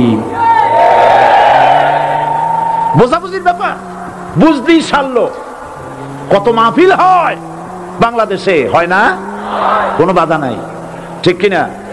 কত পূজা হয়, পার্বণ হয়, গান হয়, থিয়েটার হয়, গুনাহগার বিবির গান হয়, কত কিছু হয়। কোনো বাধা আছে? তাফসীরের মাহফিলে বাধা। কারণ ওরা বুঝতে পেরেছে এ তাফসীরের মাহফিলে গাজীর গীত হয় না, এ তাফসীরের মাহফিলে আল্লাহর সার্বভৌমত্ব কায়েমের আন্দোলন চলে। কোরআন লাভ বা সাফল্যের ধারণা যেমন নিছক পার্থিব নয়, সমৃদ্ধির কথা শুধু পার্থিব নয়, জন্ম থেকে শুরু করে মৃত্যু পর্যন্ত কোরআনের লাভের কথা যখন বলা হয়, তখন জন্ম থেকে মৃত্যু পর্যন্ত, আখিরাত পর্যন্ত, কিয়ামত পর্যন্ত। ক্ষতিটাও জন্ম থেকে শুরু করে মৃত্যু পর্যন্ত, কিয়ামত পর্যন্ত ক্ষতিটাও। এই ক্ষতি থেকে বাঁচবার জন্য কোরআনে কারিমে বিভিন্ন জায়গায় এই খাসারা শব্দ ব্যবহার করা হয়েছে। আল্লাহ রাব্বুল আলামিন বলছেন, ওয়ামান খাফফাত মাওয়াজিনুহু ফাউলাইকাল্লাযীনা খাসিরু আনফুসাহুম বিমা কানু বিআয়াতিনা ইয়াযলিমুন। যাদের পাল্লা ভারী হবে কিয়ামতে, তারাই হবে সফলকাম। আর যাদের পাল্লা হালকা হবে, নেকির পাল্লা যাদের হালকা হবে, তারা হবে ক্ষতিগ্রস্ত। তারা নিজেদের নিজেরাই ক্ষতি সাধনকারী হবে কিয়ামতের দিন। কাজে মানুষের জীবনের সমুদয় কার্যাবলীর ভালো অংশ যদি খারাপ অংশের উপরে বিজয়ী হয়, তারপরে খারাপ অংশ পাওনাদারদের দিয়ে টিয়া, এরপরে যদি নেকি কিছু বাকি থাকে, তাহলে বোঝা গেল লোকটা কিয়ামতে নাজাত পাবে। আর যদি ভালো কাজের উপরে খারাপ কাজ বিজয়ী হয়ে যায়, আর সমস্ত পাওনাদারদেরকে পাওনা মিটাইয়া তারপরেও পাপ বাকি থেকে যায়, এক চাইতে খাসারা পৃথিবীতে, আকাশে, জমিনে কিছুই আর হবে না। এর থেকে বাঁচার জন্য আল্লাহ পাক এই খাসারা থেকে বাঁচার জন্যই মানুষকে এই কথা বলছেন। এই কথাটি কোরআনে কারিমের অন্য একটি আয়াতে আরো সুন্দর করে বলা হয়েছে, যারা নাকি এই দুনিয়ার বুকে যারা নিজেদের পুঁজি খাটাইছে, জীবনের পুঁজি সুদ কামাইতে খাটালো, জীবনের পুঁজি খাটালো হারাম কামাইয়ের ভিতরে, অন্যায় কাজের ভিতরে, যারা জীবনের পুঁজিকে আল্লাহর দ্বীনের কাজে লাগাতে পারে নাই, তাদের সম্পর্কে বলা হচ্ছে খাসিরাদ দুনিয়া ওয়াল আখিরাতা যালিকা হুয়াল খুসরানুল মুবিন। খাসিরাদ দুনিয়া ওয়াল আখিরাত, দুনিয়াও ক্ষতিগ্রস্ত, আখিরাতেও ক্ষতিগ্রস্ত। এটা হচ্ছে তার জন্য সুস্পষ্ট ক্ষতি, এর থেকে বড় ক্ষতি আর কিছুই হতে পারে না। আল্লাহ পাক কোরআনে কারীমে অন্যত্র বলেছেন, وَنُنَزِّلُ مِنَ الْقُرْآنِ مَا هُوَ شِفَاءٌ وَرَحْمَةٌ لِلْمُؤْمِنِينَ وَلَا يَزِيدُ الظَّالِمِينَ إِلَّا خَسَارًا। আমি এই কোরআন অবতরণের পরিক্রমায়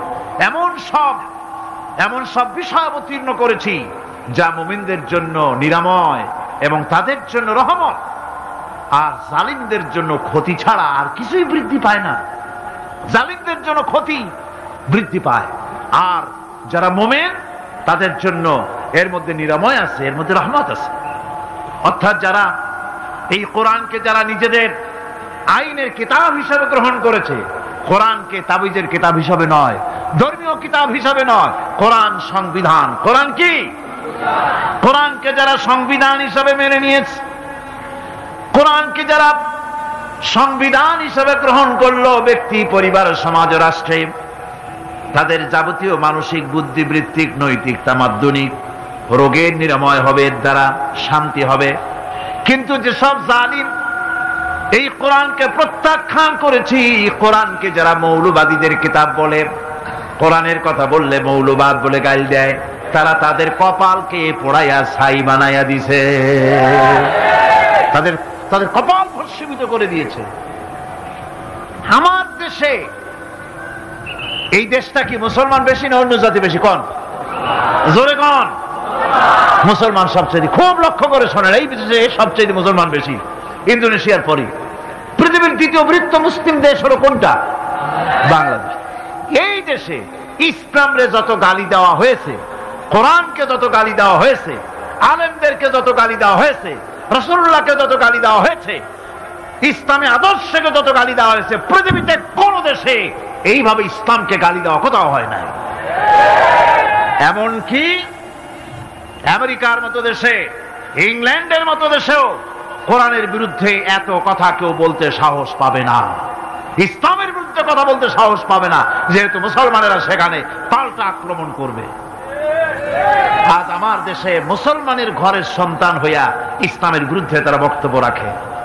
মৌলবাদ জিকির উঠে গেছে। আমেরিকার প্রেসিডেন্টরা যখন শপথ নেন, প্রেসিডেন্ট হিসাবে ওথ নেন, বাইবেলের উপরে হাত রাখেন আর বলেন, এই মহাগ্রন্থকে স্পর্শ করে শপথ নিচ্ছি, আমি আমার চিন্তা চেতনা, আমার মেধা, আমার প্রজ্ঞা সবটা আমার জাতি, আমার দেশকে উন্নয়নের জন্য, এর সমৃদ্ধির জন্য, এর সংরক্ষণের জন্য আমি আমার জীবনকে উৎসর্গ করব। বাইবেলের উপরে স্পর্শ করে এই শপথ তারা নেন। আমার দেশের প্রেসিডেন্ট, প্রধানমন্ত্রী শপথ নেওয়ার সময় কোরআন শরীফের উপরে হাত রাখে যদি, তাহলে বলা হবে বেচারা মৌলবাদী হয়ে গেছে। এটা করা যাবে না। আর যদি কেউ করে সামান্য কিছু, কোরআন না, যদি তসবিহ নিয়েও আসে, তাহলে বুঝতে হবে জাতির সাথে একটা প্রতারণা ছাড়ার কিছুই না। কাজেই ধর্মের প্রতি আকর্ষণ একটা ভিন্ন জিনিস, সেই জিনিসকে ছেড়ে যারা দেয় তারাই ক্ষতিগ্রস্ত হয়, আর যারা ধরে রাখে তারা দুনিয়ায় ক্ষতিগ্রস্ত হয় না। আল্লাহ পাক এখানে রাসূল করিম সাল্লাল্লাহু আলাইহি ওয়াসাল্লাম একটি হাদিস প্রণিধানযোগ্য কোরআনের ব্যাপারে। হুজুর বলেছেন, আল কোরআন হুজ্জাতুন লাকা ওয়া আলাইকা। এই কোরআন হয় তোমার পক্ষের সাক্ষী, না হয় এই কোরআন তোমার বিপক্ষের সাক্ষী। কিয়ামতে এই কোরআন হয় তোমার পক্ষে কাজ করবে, নতুবা এই কোরআন তোমার বিপক্ষে কাজ করবে। দুই অবস্থা থেকে খালি হবে না, হয় কোরআন তোমার পক্ষে সাক্ষী দেবে, না হয়। আমরা কি চাই? কিয়ামতে কি চাই? বলেন কি চাই? কোরআনের পক্ষে যদি আমরা সাক্ষী চাই, তাহলে এই কোরআনের পক্ষে আমাদেরকে কাজ করতে হবে। এছাড়া আমাদের নাজাতের কোনো পথ নাই। আমাদের মুক্তির পথ হচ্ছে কোরআন কেন্দ্রিক, রাসূলুল্লাহর হাদিস কেন্দ্রিক। এর বাইরে আমাদের সমস্ত পুঁজি নষ্ট হয়ে যাবে। আমাদেরকে পৃথিবীতে টিকে থাকতে হলে কোরআনের উপর ভিত্তি করে আমাদেরকে বাঁচতে হবে, টিকতে হবে। কোরআনে কারিমে আল্লাহ রাব্বুল আলামিন অন্যত্র বলেছেন, কুল ইন্নাল খাসিরিনাল্লাযীনা খাসিরু আনফুসাহুম ওয়া আহলিহিম ইয়াওমাল কিয়ামাহ আলা যালিকা হুয়াল খুসরানুল মুবিন। বলো, প্রকৃত দেউলিয়া তারাই, যারা কিয়ামতের দিন নিজেকে, নিজের পরিবার পরিবর্গকে এই ক্ষতির দিকে যারা ঠেলে দেবে। ভালো করে শুনে নাও, এটি হচ্ছে সুস্পষ্ট ক্ষতি, সুস্পষ্ট দেউলিয়াপনা। এই ক্ষতি থেকে বাঁচার জন্য আল্লাহ রাব্বুল আলামিন কোরআনে কারীমের মধ্যে বলেছেন, ওয়াল আসরি ইন্নাল ইনসানা লাফি খুস। পড়েন সবাই, ওয়াল আসরি ইন্নাল ইনসানা লাফি খুস। মানুষের, সমগ্র মানুষের জীবন ক্ষতিগ্রস্ত। কে বলতেছেন? গা শিউরে ওঠার কথা না? গা শিউরে ওঠে? আল্লাহ বলতেছেন ক্ষতিগ্রস্ত, ব্যর্থ। আপনি যতই মনে করেন আপনার মিল আছে, কল আছে, কারখানা আছে, মন্ত্রী, টাকা পয়সা আছে, প্রেসিডেন্ট হয়েছেন, প্রধানমন্ত্রী হয়েছেন, আপনার জীবন সফল হয়েছে, আল্লাহ বলেন না, জীবন ব্যর্থ, জীবন বিফল, জীবন ক্ষতিগ্রস্ত। তাম পৃথিবী সমস্ত মানুষ ক্ষতিগ্রস্ত, ব্যর্থ। 4টা কাজ করলে সফল হবে। কয়টা কাজ? জোরে বলেন, কয়টা কাজ? ইল্লাল্লাযীনা আমানু ওয়া আমিলুস সালিহাতি ওয়া তাওয়াসাউ বিল হাক্কি ওয়া তাওয়াসাউ বিস সাবর। 4টা কাজ করলে জীবন হবে সফল। এই ব্যর্থতা থেকে, এই ক্ষতি থেকে যদি বাঁচতে চাই কিনা? কারা কারা চাই? দেখাই তো হাত। কারা কারা চাই? ক্ষতির হাত থেকে বাঁচতে চাই কারা? আলহামদুলিল্লাহ, হাত নামা।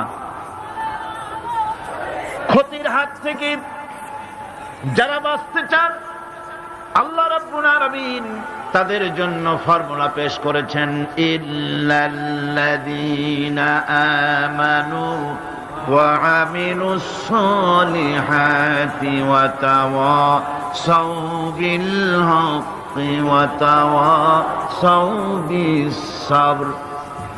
আল্লাহ পাক বলেন 4টি কাজ করলে জীবন সফল হয়ে যাবে। কয়টা কাজ? 4টা কাজ করলে জীবনটা সফল হয়ে যাবে। 1 নম্বরে ঈমান। 1 নম্বরে কি? ঈমান। এটাই হচ্ছে ফাউন্ডেশন। ক্ষতি থেকে বাঁচার জন্য প্রথম যে গুণটি, সেটির নাম হচ্ছে ঈমান। ইসলামে ঈমানের স্থান সর্বপ্রথম, তারপরই হচ্ছে ইসলাম। ঈমান আগে, তারপরে কি? ইসলাম। ইসলাম হচ্ছে বীজ, ঈমান হচ্ছে বীজ, আর ইসলাম হচ্ছে চারা, গাছ। এটা হচ্ছে ভিত্তি। এই ভিত্তিকে সর্বপ্রথম মজবুত করতে হবে। ঈমানের ভিত্তি,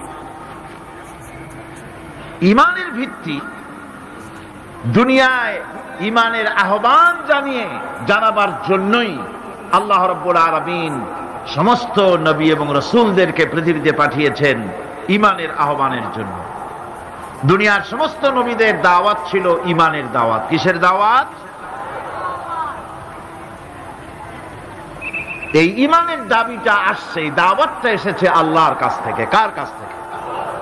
দেখুন, পৃথিবীর ভিতরে কোন নবীদের কথার সাথে আরেকজন নবীর কথার কোনো বৈপরীত্য হয় নাই। সমস্ত নবীদের কথা একরকম ছিল। কয় রকম? একজন নবীর সঙ্গে তার বক্তব্যের সাথে আরেকজন নবীর বক্তব্যের কোনো গুণগত মৌলিক কোনো পার্থক্য ঘটে নাই, অসঙ্গতি হয় নাই। কারণ নবীরা, আম্বিয়া আলাইহিমুস সালাম, নিজেরা বানিয়ে কথা রচনা করে তারা মানুষের সামনে পেশ করে নাই। সমস্ত নবীদের কাছে যত দাওয়াত এসেছে, একটা অফিস থেকে এসেছে। সে অফিসটা হচ্ছে কার? আল্লাহ রাব্বুল আলামিনের। তাই দুনিয়ার সমস্ত পয়গম্বরদের দাওয়াত ছিল না ইলাহা ইল্লাল্লাহ, লা ইলাহা ইল্লাল্লাহ, লা ইলাহা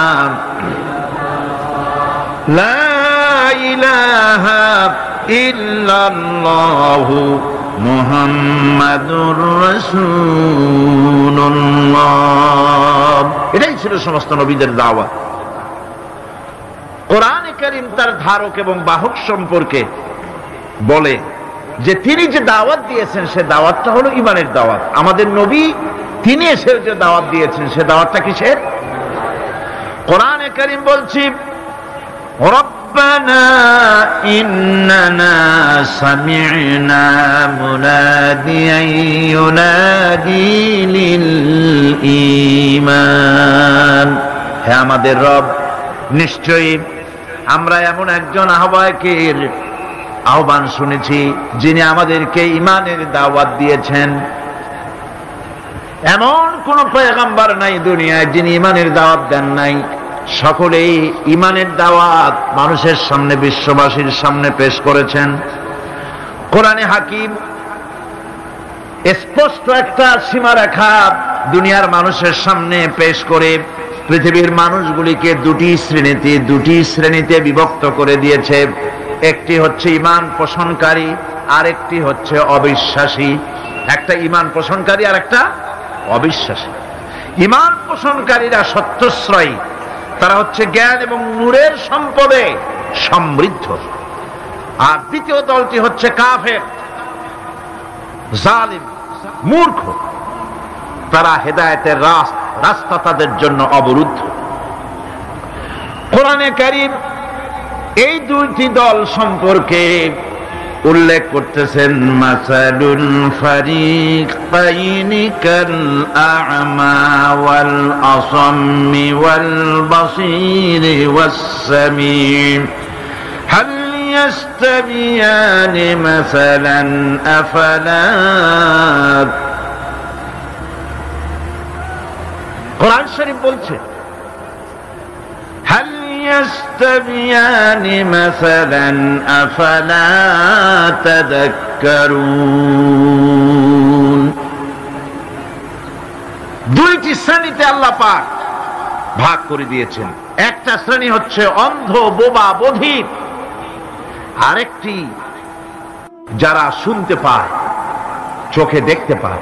এ দুটি কখনো এক নয়, সমান নয়। এ দুটির রাস্তা আলাদা। কাফেরের রাস্তা আর ইমানদারদের রাস্তা সম্পূর্ণ ভিন্ন। আল্লাহ রাব্বুল আলামিন ঈমান এবং কুফরের পার্থক্য বলে দেওয়ার জন্য গোটা মানব জাতির মধ্যে স্পষ্ট করে বলেছেন লা ইকরাহা ফিদ-দীন ক্বাদ তাবায়্যানার রুশদু মিনাল গায়ব। দ্বীনের ব্যাপারে জোর জবরদস্তি নেই। এখানে হেদায়েতের পথ এবং গোমরাহি, হেদায়েতকে গোমরাহির পথ থেকে সম্পূর্ণ আলাদা করে দেওয়া হয়েছে। লা ইকরাহা ফিদ-দীন, দ্বীনের ব্যাপারে কোনো জোর জবরদস্তি নাই। যারা ধর্মনিরপেক্ষবাদী তারা এই আয়াতটাকে নিজেদের মতবাদকে প্রতিষ্ঠার লক্ষ্যে অনেক সময় কাজে লাগায়। দুটি আয়াতকে তারা বেশি ব্যবহার করে। একটা হচ্ছে লাকুম দীনুকুম ওয়ালিয়া দীন, আর একটা হচ্ছে লা ইকরাহা ফিদ-দীন। এই দুইটি আয়াতকে ধর্মনিরপেক্ষবাদীরা ব্যবহার করে। এই দুটির কোনটি তাদের আদর্শকে বোঝাবার লক্ষ্যে ব্যবহারের কোনো সুযোগ নাই। লা ইকরাহা ফিদ-দীন, ধর্মের ব্যাপারে কোনো বাড়াবাড়ি নাই, জোর জবরদস্তি নাই। এ কথা বলা হয়েছে এই কারণে যে কোন বিধর্মীকে, অমুসলিমকে ভয় দেখিয়ে, লোভ দেখিয়ে অথবা কোন ক্রমে কোন প্রকার চাপ সৃষ্টি করে তাকে মুসলমান বানানো যাবে না। এমনকি সূরা তওবার মধ্যে এসেছে যুদ্ধ চলাকালীন সময়, জিহাদ চলাকালীন সময় কোন অমুসলিম যদি ইসলাম জানার জন্য তোমাদের তাঁবুতে আসে তাহলে তুমি তাকে ইসলাম বুঝাও। ইসলাম শোনার পরে যদি মেনে নেয় ভালো কথা, আর যদি না মানে তাকে তার তাঁবু পর্যন্ত ফিরে যেতে চাও, ফিরে যেতে দাও। মাঝপথে তাকে আক্রমণ করা যাবে না। ধর্মের ব্যাপারে কোনো বাড়াবাড়ি নাই। লা ইকরাহা ফিদ-দীন, এর দ্বারা ধর্ম নিরপেক্ষতার কোনো কথা বোঝানো হয়নি। আর লাকুম দীনুকুম ওয়ালিয়া দীন, এটা ছিল কাফেরদের সেই বক্তব্যের প্রেক্ষিতে যেখানে কাফেরেরা বলেছিল মুহাম্মদ সাল্লাল্লাহু আলাইহি ওয়াসাল্লাম আসুন আমরা এক কাজ করি, সেটা হলো ধর্ম নিয়ে আমাদের মধ্যে যে বাকবিতণ্ডা হচ্ছে আমরা ধর্মকে 50-50 ভাগ করে দিই। কিছুদিন আমরা গিয়া আপনার আল্লাহরে সেজদা দেই, আর কিছুদিন আপনারা আমাদের মূর্তিগুলিকে প্রণাম করুন। এই প্রস্তাব যখন রাখল, আল্লাহ রাব্বুল আলামিন সূরা কাফিরুন অবতীর্ণ করে দিলেন, কুল ইয়া আইয়ুহাল কাফিরুন লা আ'বুদু মা তা'বুদুন। হে কাফেরেরা, হে অবিশ্বাসীরা, নবী আপনি বলুন, হে অবিশ্বাসীরা, তোমরা যার ইবাদত করো আমরা তার ইবাদত করি না, আবার আমরা যার ইবাদত করি তোমরাও তার ইবাদত করো না। সুতরাং লাকুম দীনুকুম ওয়ালিয়া দীন, সুতরাং তোমাদের দিন তোমাদের জন্য, আমাদের দিন আমাদের জন্য। এখানে নিরপেক্ষতার কথা বলা হয় না, এখানে পক্ষের কথা বলা হয়েছে। কিসের পক্ষ? ধর্মের পক্ষ। কিসের পক্ষ? হিন্দু, খ্রিস্টান, বৌদ্ধ, তোমরা তোমাদের ধর্মের পক্ষে থাকো। মুসলমান, তোমরা তোমাদের ধর্মের পক্ষে থাকো। ধর্মের ব্যাপারে নিরপেক্ষ হওয়ার কোনো সুযোগ নাই। আছে নাকি সুযোগ? আমি পার্লামেন্টে বলেছি এই কথা, যে একটা ধর্মের উপরে বিশ্বাস করে নিজেকে একটা ধর্মের পক্ষের ব্যক্তি হিসাবে ঘোষণা করে, কেউ বলছে, দাবি করছে আমি হিন্দু, কেউ বলছে আমি বৌদ্ধ, কেউ বলছে আমি খ্রিস্টান, কেউ বলছে আমি মুসলমান। নিজেকে একটা ধর্মের বিশ্বাসী ঘোষণা করার পর আমি ধর্মনিরপেক্ষ, এই কথাটা মিথ্যা, বানোয়াট, জালিয়াতি, প্রতারণা, মুনাফিক। কোন ধর্মের অনুসারী ব্যক্তি ধর্মনিরপেক্ষ হতে পারে না। কেবলমাত্র নাস্তিক, যারা আল্লাহরে মানে না, আল্লাহকে স্বীকার করে না, ওরা বলতে পারে আমরা ধর্মনিরপেক্ষ, ধর্মের ব্যাপারে আমরা নিরপেক্ষ, গুলো মানি না, বিশ্বাস করি না। কিন্তু যারা ধর্মে মানে, সেদের যে ধর্মেরই হোক না কেন, সে ব্যক্তি ধর্মনিরপেক্ষ যদি দাবি করে, এটা মিথ্যে কথা, এটা মুনাফিকি ছাড়া কিছু হতে পারে না। মুসলমানকে, যে কোনো জাতিকে যে ধর্মে আছে ধর্মের পক্ষে থাকায় কথাই বলা হয়েছে। এখন আমি বলতেছিলাম ইমানের কথা। ইমান আগে আনতে হবে। ইমান সম্পর্কে আল্লাহ রাব্বুল আলামিন বলতেছেন, ইমান হলো আগে, তারপরে ইসলাম।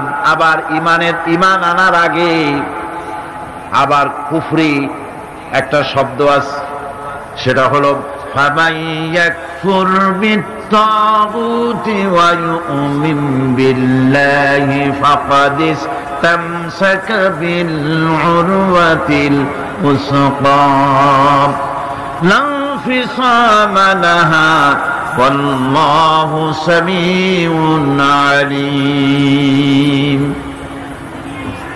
ফামান ইয়াকফুর বিত্তাগুত, যে ব্যক্তি তাগুতকে অস্বীকার করেছে, সর্বপ্রথম তাগুতকে অস্বীকার করতে হবে।